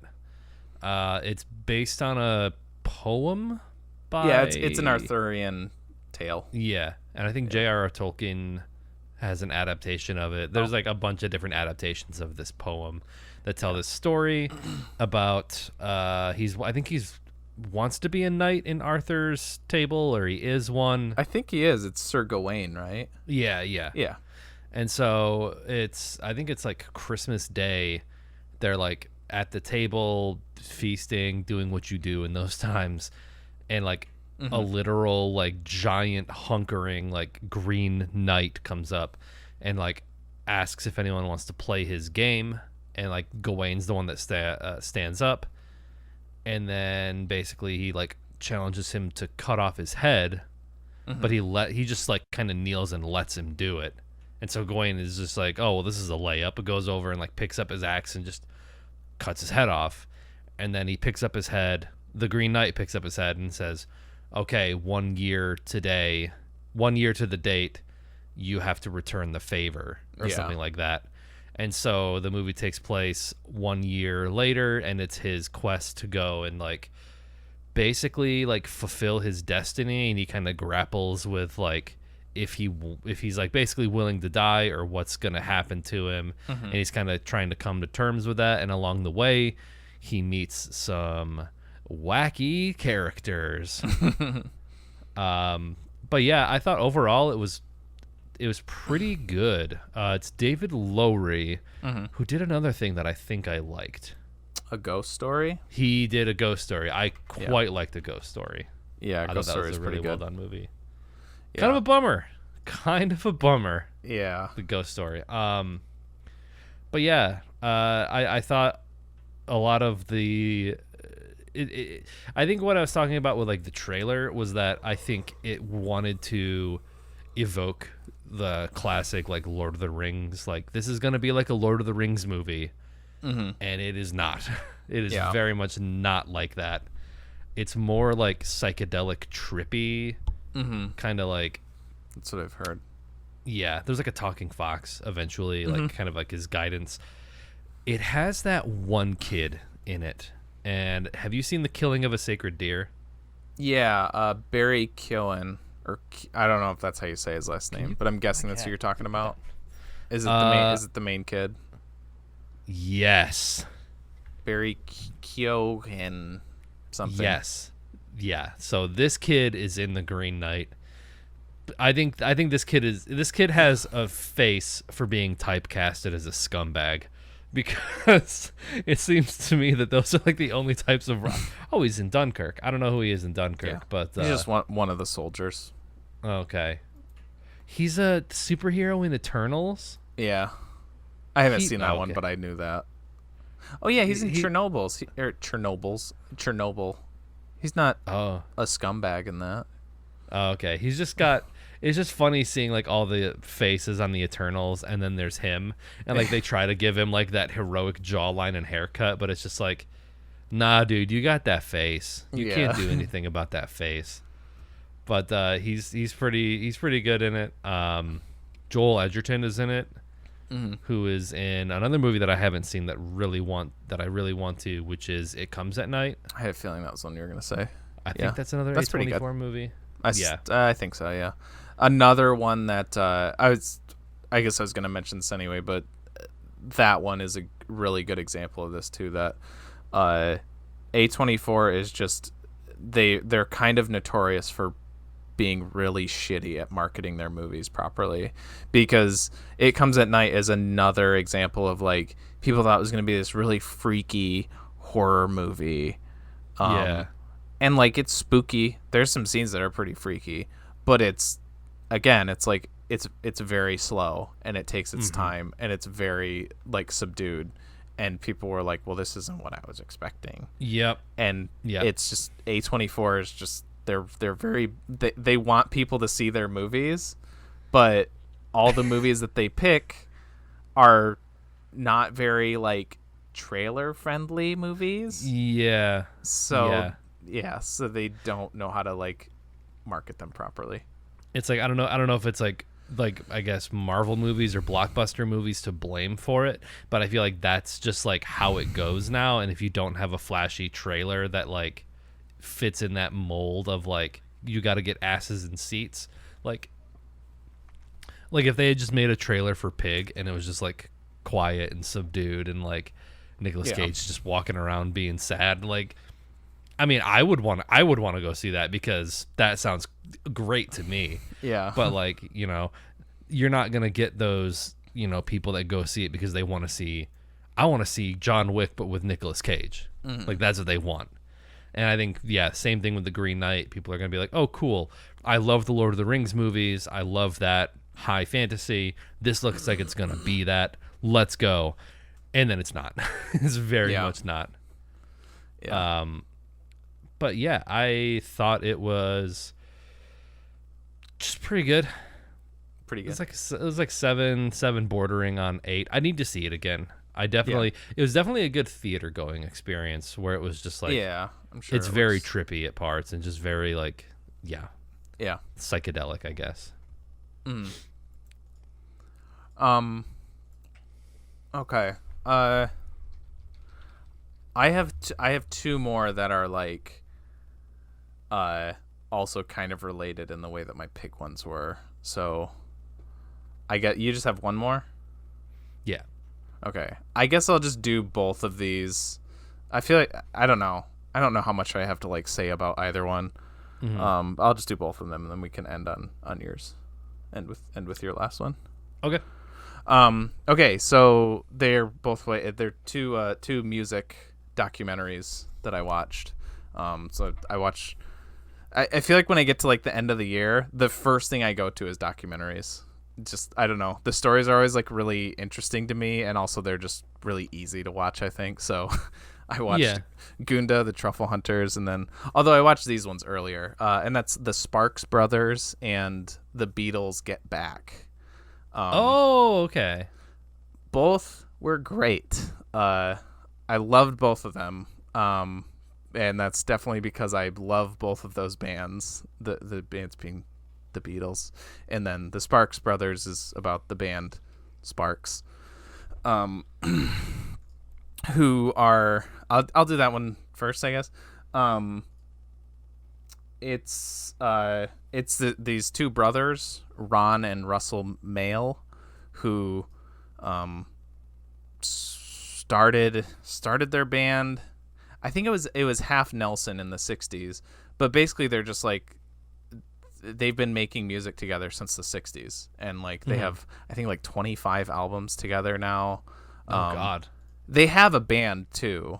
And I think earlier on it was like they more like kind of made stuff as a band, but now they're both like well into their 70s. Maybe not well into their 70s, but I think more of the music is just them two, like writing it now. And if you don't know the band, either you or just the people listening, it's just, they're very eclectic, very incredibly influential. Like you hear all the people who like they're kind of like a Kate Bush, I guess, where I would say Kate Bush is maybe a little, well, I don't know, like neither of them are like super well known to like the general public, but I would say both Sparks and Kate Bush are super influential in the music scene. And like the like tagline for the Sparks Brothers documentary is your favorite band's favorite band. Like when comedians are like, he's a comedian's comedian, kind of like. Yeah, kind of. They're like, I don't know, pathfinders in these different genres of music. Kate Bush is another one of my favorite musicians. Like, I absolutely love Kate Bush. She actually, it's kind of funny because we were talking about, again, referencing the Green Room episode. These were the 2 others that I didn't mention as like my desert island bands. Is probably both Kate Bush and Sparks. And I don't know. It's kind of hard to like really say like what they're about, but they're like you have Russell, who's like the lead singer frontman, and like he's always like flamboyant suits, big poofy 70s hair, and very like out there, like he's a front man. And then Ron, who his thing is he's always like wears a suit. He has slick back hair all the way back, and like a Hitler stash, and he plays the keyboard, and he's just like his whole shtick is he's just like whenever they're playing, he's just like this, like staring. Like he just always looks pissed off. Very like Penn and Teller almost. Like. Yeah, kind of. Yeah. And I guess I should also say, because both of these documentaries are directed by not traditionally documentarian directors. This Sparks Brothers documentary is directed by Edgar Wright. Okay. Yeah, I'm seeing that. And then the Beatles one, that's Peter Jackson. Yeah. But I think what makes the Sparks Brothers documentary so great is those two. Like, because this is more like a regular documentary, where it's, they'll show like archive footage, and then they'll, talk to, Beck will say like, oh yeah, this is why I like this album and blah, blah, blah. And then they'll talk to like another artist. But then of course, obviously through the whole movie, Ron and Russell are, commentating and talking, and like they are so fucking entertaining to listen to. I like it's so like I think even going into it blind, I still think that they're just so like fun to listen to. Like, even if you don't know the band, they're like captivating and entertaining enough people to like draw you in just purely on like, I guess their own like charisma, or just like entertainment value. Yeah, and just all the like the stories that they have to tell over the years and stuff, and like all the like trials and tribulations they went through. Like I think they said like in the 70s, Ingmar Bergman approached them to like do music for one of his movies, and then like they talk about like how that fell through and stuff, and and then just like each album of theirs is so like unique in its own way. Like they've tried so many different things throughout their career, and they have so many different albums again, that it's really interesting hearing like every story about every album. It's like, well, how did this one come to be? Because it's so different than the one beforehand, before that one. And then like the next one after that, it's so different than that one. And it's just really interesting to hear how they go from like A to B to C to wherever. And the fact that they're still cooking too. They have it kind of the sort of like the ending point, I guess, is mentioning that they did finally, after like multiple failed attempts, because they love movies. Like that was like their original passion, I guess, was movies. And that's why like the Ingmar Bergman thing was a huge thing. There was a couple other times they'd been approached to do movies and it never fell through. So in 2021 they finally got with this French director, Leo Carax. I don't know if that's how you say his name. They co-wrote the movie with him, and then they did all the music for it. It's called Annette, with Marion Cotillard and Adam Driver. And I haven't seen it yet, but I want to. And I've seen like trailers for that. I've listened to some of the songs, and I like the music at least, because it's Sparks. Well, it's the cast of characters singing the song, but it's still cool. Right. So that's kind of like where it builds up to. It's like, yeah, and they finally got their movie deal type thing. Yeah. Oh, that's cool. Yeah. And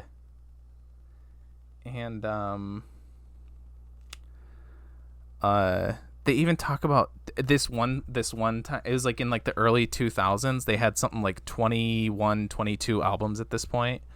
And they set out to do this project where for a month they did like this tour. It wasn't like a tour. I think it was always at the same location. So it was a, whatever you call that. Like a residency? Or like residency, yes. Okay. At this place in like London, I think, where each night they played, and like they went in chronological order. They played their entire discography. Oh, that's crazy. And like they're talking about, they're like, so, we would take like a week or 2 weeks to learn Sparks, like their first album. And then they're like, and then we'd have to move, and then once we got that down, we're like, okay, cool, so now we can move on to the next album. So then we spend the next week or two learning Kimono in My House, But then by the time that we learned that one, we've forgotten the previous album. So then we have to go back and do that one again. And they talk about just like how exhausting it was, but they apparently they did it. And like the fact that they like accomplished that is insane with how many albums they had out at that point. Yeah, such a huge body of work, just being able to remember shit from 40 years ago. Yeah. It's like, I'm sure like eventually like that muscle memory comes back, but it's like when it's like, oh yeah, I wrote this song when I was 20. Yeah. And it's just like, yeah. And then actually I forgot to mention it earlier, but the thing about them like being into movies at first, I might have mentioned this in the movie chat, but it's pretty early on because they're obviously talking about like their formative years and stuff. But they like talk about I forgot what it's called, but their I think it was like it ended up being like their original name for their band was like this short film that they made or whatever. But it like basically they're talking about how like it was either Bergman or that other Jacques Tati. I think it might have been Jacques Tati. Basically they were making like a Lynch Park of like a Jacques Tati movie. And they were like, and the way that they were describing it is like exactly how we describe like making Lynch Park. They're like, they're like, we love Jacques Tati, but we like to make fun of people who like Jacques Tati and like all that. And it was so cool hearing them talk about that because it's like, that is exactly how I feel about like our stuff. And watching their like the clips that they show from that, it feels very like Lynch Parky. It's pretty cool. That rules. So that's that one. I think I gave it an 8. It could be an 8 or 9. Like but I would say this with like for both of these, with the caveat that like I really like these bands and my scores are definitely influenced by me just thinking these people are very entertaining to watch. Because the movie's 2.5 hours, and I should preface that like it is kind of a commitment. I think I did end up watching it in like 2 chunks, the Sparks movie, and then Get Back, the Beatles one, is like it's actually episodes. It's 3 episodes. I think it's like 6 or 7 hours. Shit. And it's basically it's kind of a chronicling of the final released album by the Beatles, which was Let It Be, but it was recorded before Abbey Road. But it was kind of this is the last one that they all kind of were like working on as a band together, because Abbey Road was more like Paul kind of worked by himself, and that like they were kind of more fractured there. Although they said that they had like a lot easier time making Abbey Road. I think by the time they did Abbey Road, they were like, yeah, we're probably going to break up, but we're kind of okay with it now. Like, I think Abbey Road was easier to make, but it was more separate. They were all getting separate hotel rooms and taking separate buses to concert venues and like all that kind of, shit you hear about with rock stars that like, oh yeah, did you know that like Axl Rose and Slash don't even talk to each other? Or it's like that kind of petty band drama stuff. Yeah, and it's I'll just say I gave this one a 10, but that is probably even more with the caveat that I just really like the Beatles, because I will say that the first episode of this, which is like 2.5 hours, each episode is like roughly 2.5 hours. Jesus Christ.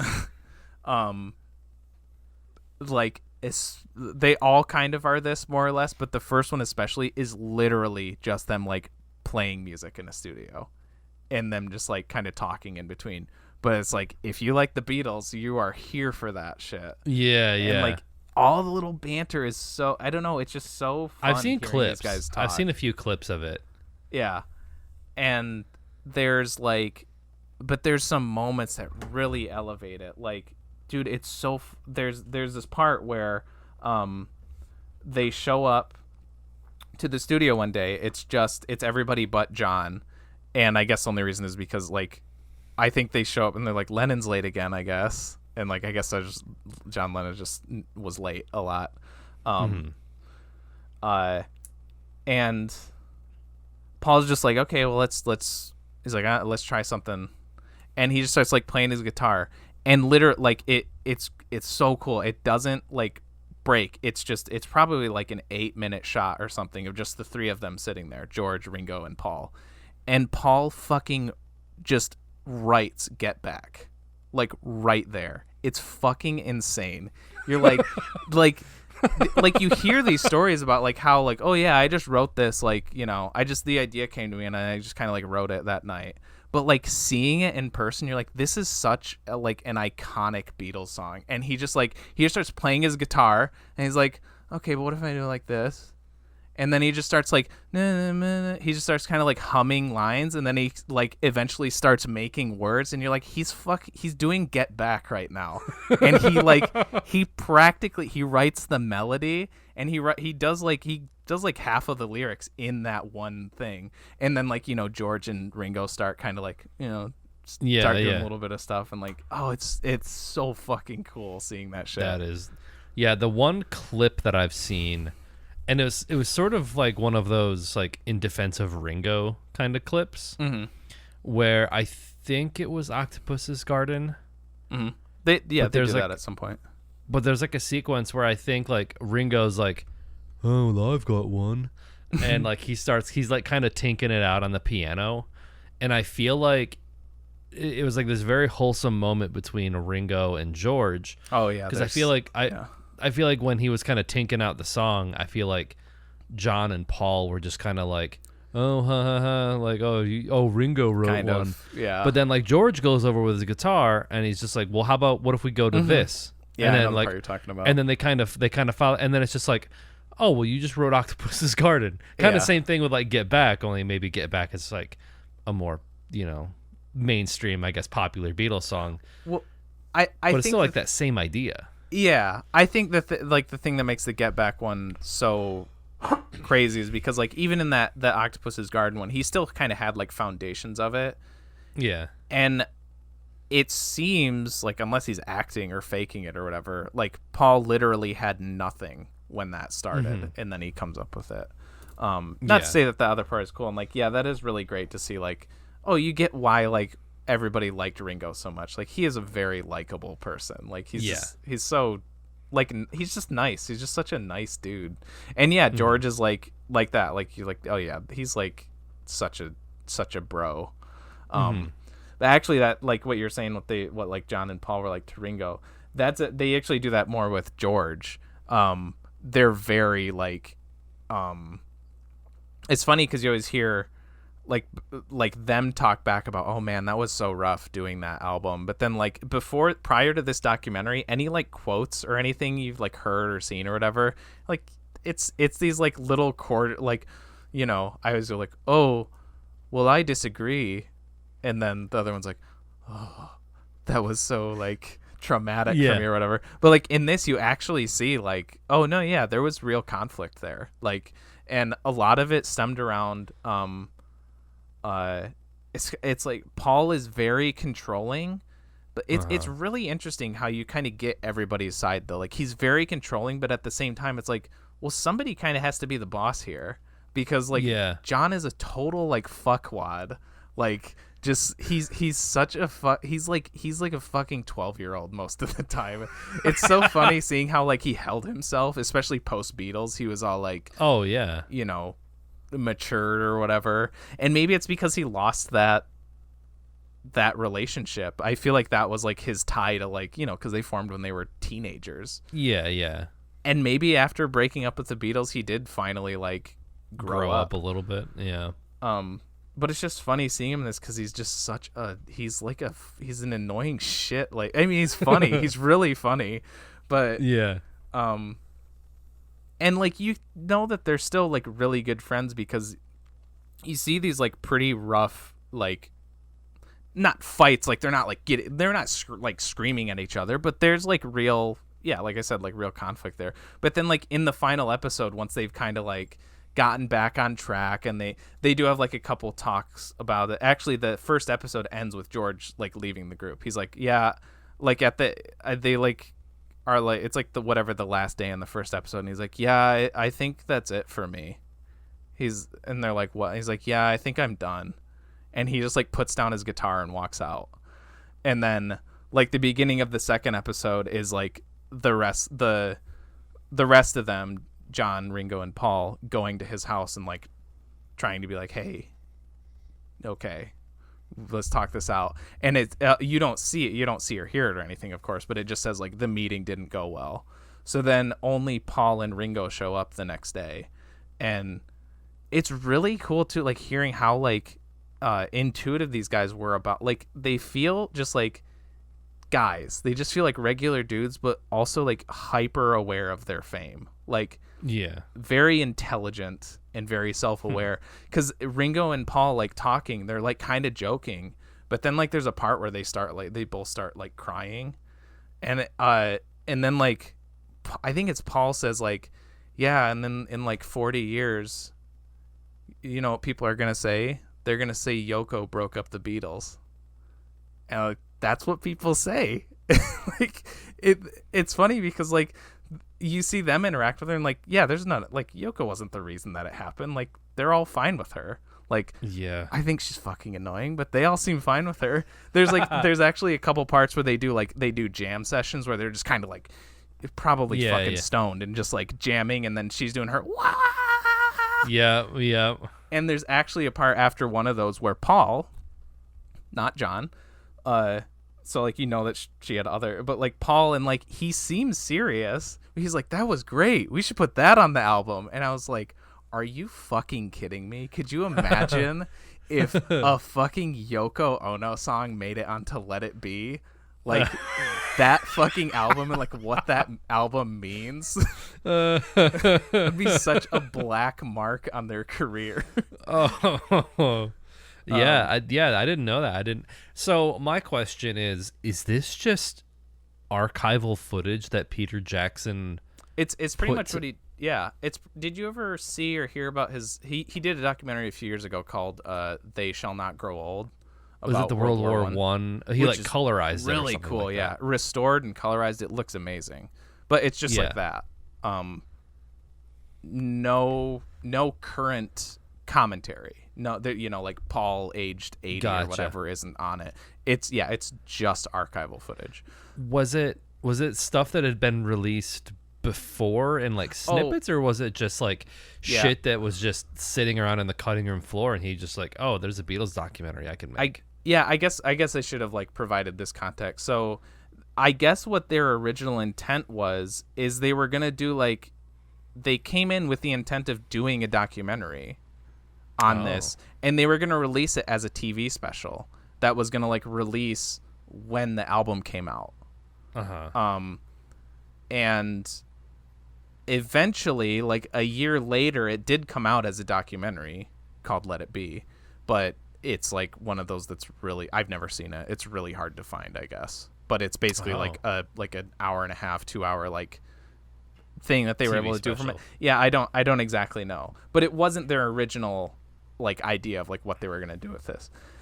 And that's why like the first half of this, they're at this place called Twickenham Studios, which they got because they could get it for cheap, because it's where a movie that Ringo was gonna be in after they were done recording, I think it was The Magic Christian. Yeah, like he was gonna be in this movie in like February, and they're doing basically they write this album in like 2 or 3 weeks. And the reason they do that is because they basically set this deadline for themselves. They're like, okay, so we're renting out the studio, but we have to be out by this time, because this movie is going to start, and also we're going to lose Ringo because he's in this movie. But then like halfway through, they're like, yeah, this place sucks. The acoustics in this place suck. There's people literally moving in pieces of the set for the movie, like as we're trying to do our music. It's funny how, because like they formed their own recording company with Apple Corps. Like even though they were like the biggest band, they're still like, we can't afford this. Like they're talking about all the like money constraints that they have to face and stuff. It's just kind of interesting to like think about it in retrospect. So yeah, originally it was supposed to be that, and I also think that kind of added stress to it. I think that also didn't help, like them. We have to have this done in like 3 weeks, so it doesn't matter if this song isn't how you want it, Paul. Like it needs to be done, and like I just think that kind of like built up, and then it was also going to end with like their concert. They were going to do like their comeback concert, Right. which, as we know now, was their rooftop one.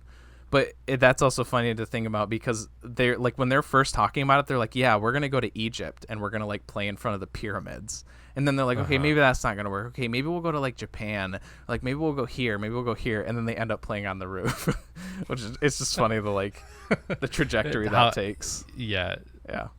But yeah, the shitting on George. I want to get back to that for a second, because they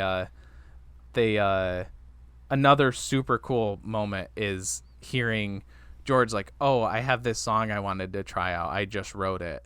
And they all play it together. And basically, like, at the end, John and Paul are both like, yeah, I don't know. They're kind of like, maybe. Mm-hmm. But they're like, yeah, it like George gets treated like the little brother because he's the little brother. So they're like, yeah, maybe we'll put that on. But it wasn't that great. And that song was All Things Must Pass, the title song on his #1 triple album that came out like right after they broke up. And like, you fucking morons.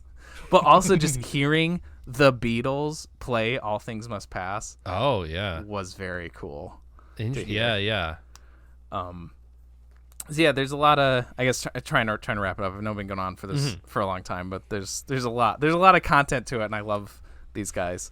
I guess getting into like the end episode, even after like all this, like all the bullshit, all the arguing, like near the end, there's like, you hear about all this conflict between Paul and John, and yet like one of the last times they play in the studio together, they're like, I can't remember what song they're doing, but they're like playing through a song on, it's like Don't Let Me Down, maybe one of the songs off of Let It Be. And they're just like, they're singing it to each other through like gritted teeth. Like they're going, like the whole song like that, like just fucking around with each other. So like there's shit like that throughout where you're like, man, like that's how you know that these guys are like real, like friends, because even after all the shit, they can just like dick around with each other and waste footage and waste people's time and all this shit. And then, that concert at the end, which I'd never seen. I'd seen clips on YouTube of like the rooftop concert, but like, it was so cool to see in like real time. And what they do is like they kind of cut around, but it's always in real time. So like it might be edited, but it'll cut to like another angle, or it'll cut to like people on the street, but it's always going. So you get the entire concert in real time. Right. And like the police showing up, like when they show up, it starts like doing like a dual like frame thing. So like you'll see the concert and then the police downstairs. And it's the moment when the police show up is so fucking great. It's like, cause they're standing up on the roof for a while, and then like, you see like after they've been up there for a little bit, Paul like turns around for a second, and then he looks forward and he's like grinning ear to ear, and he's like, whoa. He actually does like a whoa. And he starts doing like you can tell he's like amped, because they're gonna get like arrested or something like that. And also like the first shot where you see like the wide of them all playing, you're like, these dudes are so like, after all that, it's like such a cathartic moment for all of them. You think like they're so fucking pumped to be playing like this again. I'm sure that was like such a cool like moment for all them. And then like, anyways, one of their like producers or recording dudes, who was like the one downstairs like talking to the police, he just like, he starts like unplugging their amps, and he unplugs George's, and then he unplugs John, and they're both like, what, like, you can't hear him obviously, but they're like, what's going on? And he's like indicating the police, and like blah blah blah. And then George just takes his plug and he plugs his guitar back in like right in front of the cops, and then just turns around and starts playing again. and then like the guy plugs John's back in too, and then they finish their set. And I just like, it's like that's punk. Like I thought of that when we were talking about Green Room again. Like that's punk. Like you'd be like, no, fuck you, cops. Yeah. So yeah, Oh, that's great. it was awesome. The concert too is just like it's probably like 40 minutes, and they play a few songs over again because they were again filming this for their intended documentary. So it was kind of like the first one's like, oh, we didn't get great audio on that one, so can we do that one again? So you do hear some like a few times in a row, but again, like if you like, it didn't bother me, I guess. And it's like, even if I've heard the song like 2 or 3 times already, it's like you just like watching the people and stuff. And like it'll always be like throughout the documentary, it'll always say like this recording is the one that's on the album. And every time that comes up, you're like, oh, cool. And there's like 2 or 3 of the songs they play on the rooftop concert are the recordings that are on the album, that's crazy. Yeah. So yeah, it's if you're a Beatles fan, at least like you got to see it. It's like it's maybe my favorite, like of all the Beatles documentaries that there have been, that they might be like my favorite. And it's literally just because you just get to see them. You don't kind of like the Sparks Brothers, although like their commentary was nice, but like I could have just watched the Sparks Brothers with just those two talking about it. I didn't need Beck or any of the other people talking about them. I just needed them. And like the Beatles, their best one is just you get to sit there and be with the Beatles. So yeah. Okay. All right, go ahead. Let's wrap it up. I was just gonna say, I guess this wasn't a 2021 documentary, but I was gonna ask because I know it just got released, or it got put on Criterion. But have you seen Dick Johnson Is Dead? Nope. It's on my list though. Yeah, that's 2020 though. I think it's on my 2020 Yeah, list. it is. I just checked it because I was wondering if you were gonna bring it up as one of the documentaries that you watched, but no. Have you seen it, or you just know? No, I saw someone on Twitter talked about it, and they said it was just like devastating. Like it was funny. It's a guy who's like basically going through Alzheimer's, I think, and it's just he's like a pro. It's like early onset, and and it's just like they said that it's just like it's very funny, but it is just like crushing. That's why, because I think it's on Netflix or it was at some point, and like that's why I haven't watched it, is because I'm like I don't know. I don't know. It seems a little heavy. Yeah. Well, the last one that I have to bring in is Licorice Pizza. Oh yeah, it's the obviously latest from Paul Thomas Anderson. Have you seen it yet? Nope. Still no. Nope. Okay. Part of this because I'm working on my decade list. I kind of put off and since I'm behind, I haven't finished my 2021. I need to. So a lot, like pretty much everything you've listed. I think everything you've mentioned is on my list that I'm looking at right now. I just haven't. I got to get to it eventually. So yeah, it tells the story of Gary Valentine, who is played by Cooper Hoffman, son of Philip Seymour Hoffman, and Alana Kane, played by Alana Haim. Oh, sorry. No, the character's name is Alana Kane. Gotcha. Yeah. So yeah, this is, I don't know what number Paul Thomas Anderson movie it is, like Thomas and Mackenzie Anderson. Like the time 9 probably or 10 around maybe. 10. Yeah. Something like 10. that. So it's kind of this love letter to the 70s, it takes place in the 70s in San Fernando Valley. What a surprise from Paul Thomas Anderson. I think Boogie Nights took place in the same location. I think Probably. Inherent Vice is like 60s, 70s California. The man has a specific era of California that he's just in love with. Yep. And it's kind of this. It's like a coming of age story. It's almost like Once Upon a Time in Hollywood. It's very similar in the sense that it's like there are actors portraying real people. Bradley Cooper plays John Peters, who was like a very famous hairdresser stylist who was like dating Barbara Streisand at the time. And then, God, I think there's other people. I think is Jack Holden a real person? Maybe. I think he is, but he's played by Sean Penn. So there's all these like sort of real historical characters sprinkled in, like Benny Safdie is in it playing. Oh yeah, I knew he was in that. I think his last name's Wax. He's like who was like running for some sort of elected office in California, and like Alana Haim eventually like works for his campaign. So it's kind of like this budding romance story, it's set in this California setting, and Gary Valentine is very much like a kind of like a smooth talking, almost like a schemer.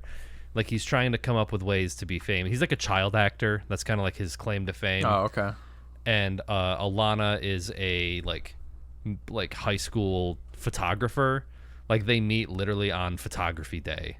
Like he's in line to get his high school picture taken. She's working, and he just like strikes up a conversation with her, and then he basically is like following her around and talking to her all the time, and basically being like, I know I'm 15 years old and you're like 20 something. She's like 25, but he's basically trying to like romance her, even though she's like, you're a kid and this is weird. And that's, people have found that aspect of the film to be problematic. A lot of people have been like making TikToks like, don't go see Licorice Pizza because it's got blah blah blah, and it's like, I don't know, I don't think it's necessarily like Paul Thomas Anderson endorsing that type of behavior. I think it's more of like when you're in high school and you meet like an older woman and like you kind of get a crush. It's like it's very like childlike, very lighthearted in that way. Like it's definitely not as bad as like how these people describe it. It's also very funny. I've heard it's his most like light, like funny, like not, because even Inherent Vice, I mean, not too much, but even Inherent Vice has like it's heavy. Boogie Nights seems like a comedy on the surface, but it's heavy. It's comedy, but it's got heavy moments. But I've heard this one's like pretty light. Bradley Cooper as John Peters is like easily the funniest part of the entire movie. Yeah, like because apparently I think John Peters is like sort of notorious for just like, I don't know if he's like a Hollywood bad boy, but he's definitely like unhinged, I think. And like, so like one of the schemes that Gary comes up with is just like waterbeds. And so him and like his brother and like a bunch of like 12, 13, 15-year-olds are driving around in like a big moving van trying to like install waterbeds, and they end up at like John Peters' house, and he is just like, I think they put the scene on YouTube. I think you can watch it, but he's just he's like, Gary. He's just like, he's like, if you do anything to my house, like, I'll kill you. Like this, like very like insane. Like you can tell he's just like crazy. It's like one line where he's just like, I'll take this rod and I'll put it in your pee hole. How big's your pee hole? Like that, just like way out of left field. Holy shit! And it also factors in like the gas shortage that was happening at the time. Okay. So it's like their moving van runs out of gas, so they have to push it down a hill, and then they run into John Peters again, and like he just kind of comes in and out. But huge ensemble cast. Lots of famous faces in it. Mary Elizabeth Ellis plays his mom, who you might know her as the waitress from It's Always Sunny. What's his face? I always want to say Nick Nolte, but it's Tom Waits. I feel like they have a very similar facial structure, very rocky I guess. Faces. Yeah. Flomp faces. Yeah. Also, the entire Haim family is in the movie. Oh, yeah. Basically themselves. Like they're all siblings and like. Yeah, but like the same names too. Yeah. Okay. Like Alana comes home, she's like Esty and Danielle, and then her parents' names. It's like they all have the same names in real life. The parents are. They're in it very too? funny. Yeah. Oh, interesting. Yeah, their parents. I don't want to say that they're industry plants, but their parents are like real estate developers from Israel. Okay. So they're like they're pretty well off. Yeah, I mean, nowadays, now that there's been a few generations of Hollywood, a lot of it's nepotism. So 100%. Yeah. It's not to like discredit their talent and ability, but there's a reason that you might be able to have the time to hone your skills. Yeah.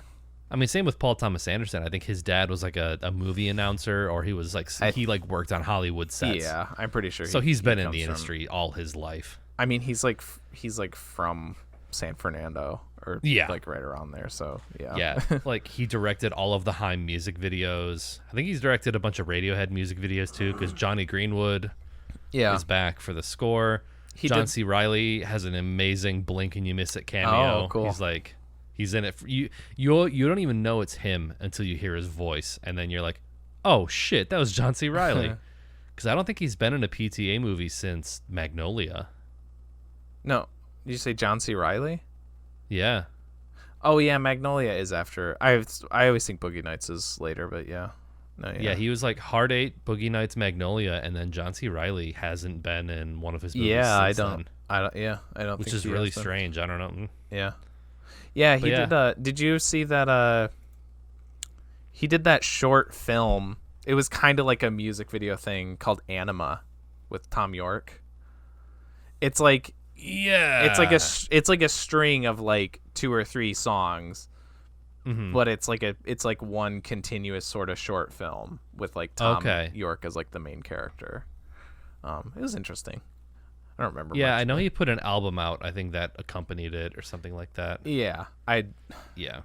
I don't know if I listened to the album other than that, but I don't know. Gotcha. I like most of Tom York's solo stuff too. His soundtrack for Suspiria was really good. Oh yeah. What else? Yeah, the Johnny Greenwood score was pretty good. I think it very much in the same vein as Boogie Nights. It was mostly supplanted by like songs of that era, like lots of needle drops, like very well timed, good needle drops. I think there's like a Donovan song in there as well. Nice. Although I do think my favorite Johnny Greenwood like PTA scores probably is There Will Be Blood. And then actually Has he done every movie since There Will Be Blood? Every one of his since I then? think so. Okay. Because he did The Master, he did There Will Be Blood, he did Inherent Vice. And I think my number 2 favorite score of Johnny Greenwood's is Phantom Thread. I mean, I don't remember it, but I could like a score and not like a movie. So it's just right. He so perfectly captures like 1950s London, like that era. I think it's like the House of Woodcock is like the main theme that plays throughout the movie. It's like this very beautiful like cascading piano thing, and it's like that type of piano recording where like you can hear the hammers hit the strings. Yeah. It's like that. It's got that physical quality to it. Yeah, maybe I'll listen to that again. I haven't.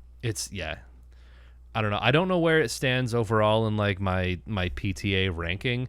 Chloe was like, "That's my number 1 immediately." Really? We watched it, and she hasn't seen Magnolia, and we haven't finished Inherent Vice. But I think other than Hard 8, I haven't seen Hard 8 either. But I think we've watched almost all of them together. But she was like, her number 1 is Licorice Pizza, and her number 2 is Phantom Thread. But that might be a little bit of recency bias because we watched both of them like pretty recently. Like, I think Boogie Nights will always be my number 1. Like, but to me, it's God,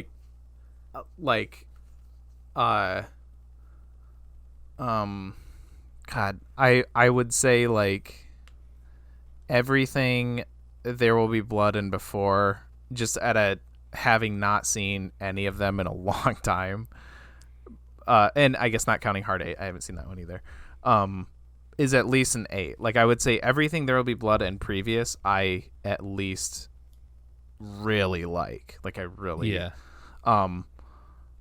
but I can't see anything topping There Will Be Blood for me. Like, I guess I'll say, like, I think that's the only movie of his that is on my sort of tentative, not super solid top 50 movies of all time list. There Will Be Blood's the only one. It's so like I guess I'm like that's a total 10 out of 10. And again, I'd have to see like Magnolia, Boogie Nights, like 8s or 9s probably. But like there's still like a chasm between those, and I love There Will Be Blood. Like I can't see any of them topping that for me. I mean, for me, both Boogie Nights and There Will Be Blood are like perfect films. Yeah. They're both 10 out of 10s for me. I feel like later era Paul Thomas Anderson they're still very good. I think they're still very well crafted and done. I don't know, something about them. Like we rewatched The Master not too long ago, and like, okay, I watched it again. Like again, that second viewing for me, for some reason, really like clicked. Yeah, and I was like, oh shit! I saw this in theaters like when it came out in like 2012, a decade ago, and so rewatching it again, maybe it's that recency bias, but it's The Master I think is also definitely up there, especially like for Philip Seymour Hoffman as like a leading character. Yeah, him and Joaquin Phoenix are both awesome in that. Yeah, like especially that ending scene. I don't know. It's when it's like the final. Yeah, you have to remind me of the final. So Freddy comes back. Like I think Lancaster Dodd is in London, and Freddy finally comes back, and like I think it's like right after that scene where he just gets on the motorcycle and just drives and he's gone. Okay. And then I think eventually they sort of reconnect, and then they kind of have this, not necessarily like a confrontation, but it's just like you can just see Philip Seymour Hoffman's face, like he's red. and he's just like, he's like, if you leave me now, like I never want you to come back here again. And then he's like, or you can stay. Like and they're like talking, and then Freddy is just like, he's like, maybe in the next life. And it's maybe one of my favorite, it's like one of the hardest quotes from like the entire movie. Freddy's like, he's like, oh, you know, maybe in the next life. And then Lancaster Dodd is like, if we meet again in the next life, you will be my sworn enemy and I will show you no mercy. Like it's just like, and then he sings like Slow Boat to China to Freddy. No, I remember this. Is he like up on his porch and then, or maybe that's no, he's like leaves, he's in like a big, like almost like a banquet hall, and he's like sitting at his desk. Okay. But there's a scene where he gets arrested on his porch. Oh, okay. That's with like Jesse Plemons. Yeah.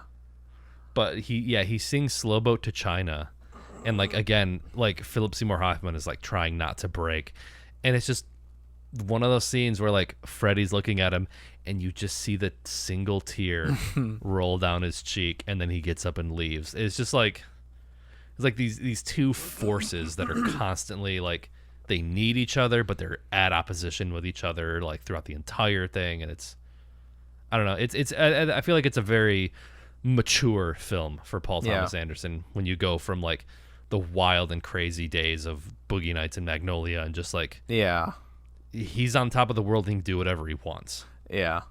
Even Punch Drunk Love, which like in recent viewing, I like adore Punch Drunk Love. Like maybe one of my, it's probably my two favorite Sandler movies are easily like Uncut Gems and Punch Drunk Love, which sort of have that same frantic like vibe, uncomfortableness throughout. But we're talking a lot about PTA. Licorice Pizza though, it's pretty good. I would recommend seeing it. I think all the performances in it are pretty great. I saw one review. It might have been Electro Lemon, Demi Adijuibe. Oh yeah. He wrote something on Letterboxd where he was just like, Bradley Cooper might be like the last movie star, something along those lines, about just like there aren't really like movie stars anymore, but like Bradley Cooper kind of has that career trajectory. I don't know. It seemed interesting. But yeah, Bradley Cooper definitely steals the show with his, because he's not in it a lot, but his character is just like so goddamn good. That's good. So I'm excited. It's just like trying to rank PTA movies, and especially this one, it's just like, again, it's like the lowest rated movie for him is like 8. Like, it's like even the one in like my bottom is like incredible in comparison to like so many other things. Right. Yeah. So I think I'll put Licorice Pizza at an 8. It might go higher based on repeat viewings. We'll see. That's kind of how it works. Oh, the only thing I was gonna say, also, it was just like, the movie's not a tearjerker. It is if you love Philip Seymour Hoffman, because there are scenes where like the way Cooper Hoffman will do like a mannerism or like look a certain way, and it's like you get a flash of it, and you see Philip Seymour Hoffman in him, and it's just like it's kind of a gut punch. Like there's the scene where like he's getting dressed up in like a 3-piece suit, and he kind of like adjusts his collar like that, and it's like that's Philip Seymour Hoffman. The way that he like just kind of looks and does it, it's just like, oh man, that's interesting because like facially, like seeing him in the trailers, I don't think he looks like him at all. So that's it. But like I know what you mean. Like still like in how people act, they can like give like there's moments, there's flashes of it. Like, yeah, so I'm interested. You'll to just see catch that. it out of the corner of your eye almost, and you're like, oh, Yeah. Sounds cool. Yeah, he's one of those that like I always I don't know how to put it, because even with like my so feelings about Phantom Thread, and I mean I would like it's not much lower. Like you were saying, other than Phantom Thread, like I would still say that like The Master and Inherent Vice from memory are probably like 7s for me. So still good, still solid. I still enjoy them. I guess I'm just saying like I don't think he's not like as high for me as he is like for you, but he's one of like my directors to where like I'm no matter what, I'm always gonna see anything the guy puts out. Like David Fincher is another like good example of like his more recent stuff over the last decade. It's not as strong,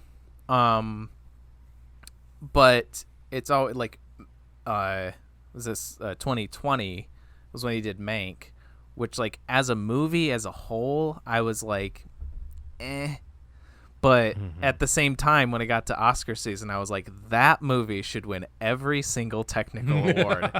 Like, and that's why I like these guys. So even when I'm like about the movies, I'm like I'm always like in awe of like their skills as filmmakers. Yeah. I'm like, fuck, these guys know how to put together a movie. Yeah, absolutely. And like that's what Mank was, like top to bottom. Like it was as a movie, as like, wow, this is shot very well. This looks amazing. Everything looks and sounds and feels great. But I just didn't like love the overall thing. Yeah. It was fine. I feel like David Fincher is another example of a director who had like just a 3-movie run in the 90s that was just like boom, boom, boom. Yeah. Like he had like 7 Fight Club, and then I guess The Game. That I haven't. Okay, The Game might be It's crazy. only. The movie's so crazy. I think that might be the only. God damn it! I hate IMDb. It like includes like I was trying to look up how many things PTA directed, but it's like, hey, music video, video. Like, yep. It's like, yeah, no, I want their movies, obviously. I think The Game is the only Fincher movie I haven't seen. But yeah, like at least 7 Fight Club, at least those. But I think for me, oh no, it wasn't in a row, because like I think Curious Case of Benjamin Button is like fine, but sandwiching that are my 2 favorite Fincher movies, Zodiac and then Social Network. That's right. We also we just watched Zodiac recently too, which Yeah. again shot that movie up. I'm just subject to recency bias. 'Cause Zodiac, I was like, oh yes, oh yeah. Well, I think I mentioned it on the show before, but Zodiac is what it's like. It's one of my like 2 or 3 favorite movie ever, like of all time or whatever. That I never decide between the 2 or 3, but it's one of those. And then Social Network is like arguably my favorite movie of the 2010s. No. 2010s. No. Okay. Zodiac is my favorite movie of Fincher's. Gotcha. No, okay. I'm saying Social Network is number 2, and it's arguably my favorite movie of the last decade. But it's also kind of like, as much as I love The Social Network, it's a 10 out of 10. It's maybe my favorite movie of the top of the last 10 years. But there is again so much between that and Zodiac. Like, right, Zodiac's so good. It is, yeah. But yeah, I like he's since then, like Girl with the Dragon Tattoo, solid. Oh yeah. Gone Girl, fine. Mank, Yeah. fine. So it's, I need these guys to, and maybe Licorice Pizza will be that for me for PTA. But I need these guys to I need them to shine again. Get your youth back. Yeah. Yeah. Even Scorsese, I would kind of say Scorsese's been around so long though. I think he's just Yeah. he's been around long enough to where he can have a streak and then a dip and then a streak and then Yeah. because he's directed some of my favorite movies too, but I don't think any I have really enjoyed in the last decade or so. I know a lot of people like it, but I think Wolf of Wall Street is pretty mid. I don't really like that movie that much. Silence I've watched twice. I really want to love it, but it's just eh. Yeah. Same thing with The Irishman.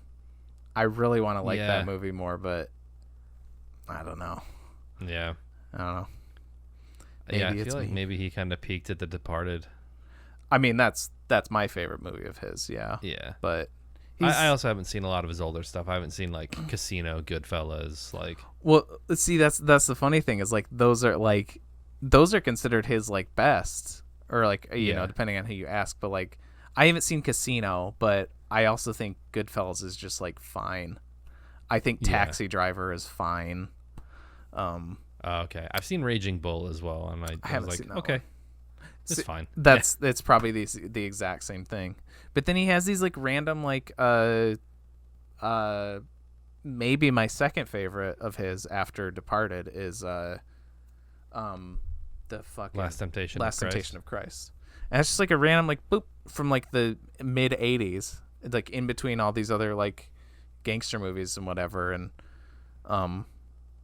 he just randomly will have something like that that's just great. Yeah. But yeah, still regardless, again, all of these guys, regardless of how I feel about some of their individual movies, maybe those three, and maybe Bong Joon-ho, maybe Chan-wook Park, those five might be the top five living directors for me right now. Those are just the people that I randomly listed, but they might be those five. They're the ones doing the most interesting stuff out today. And just again most impressive Masters of their craft. Masters of their craft, exactly.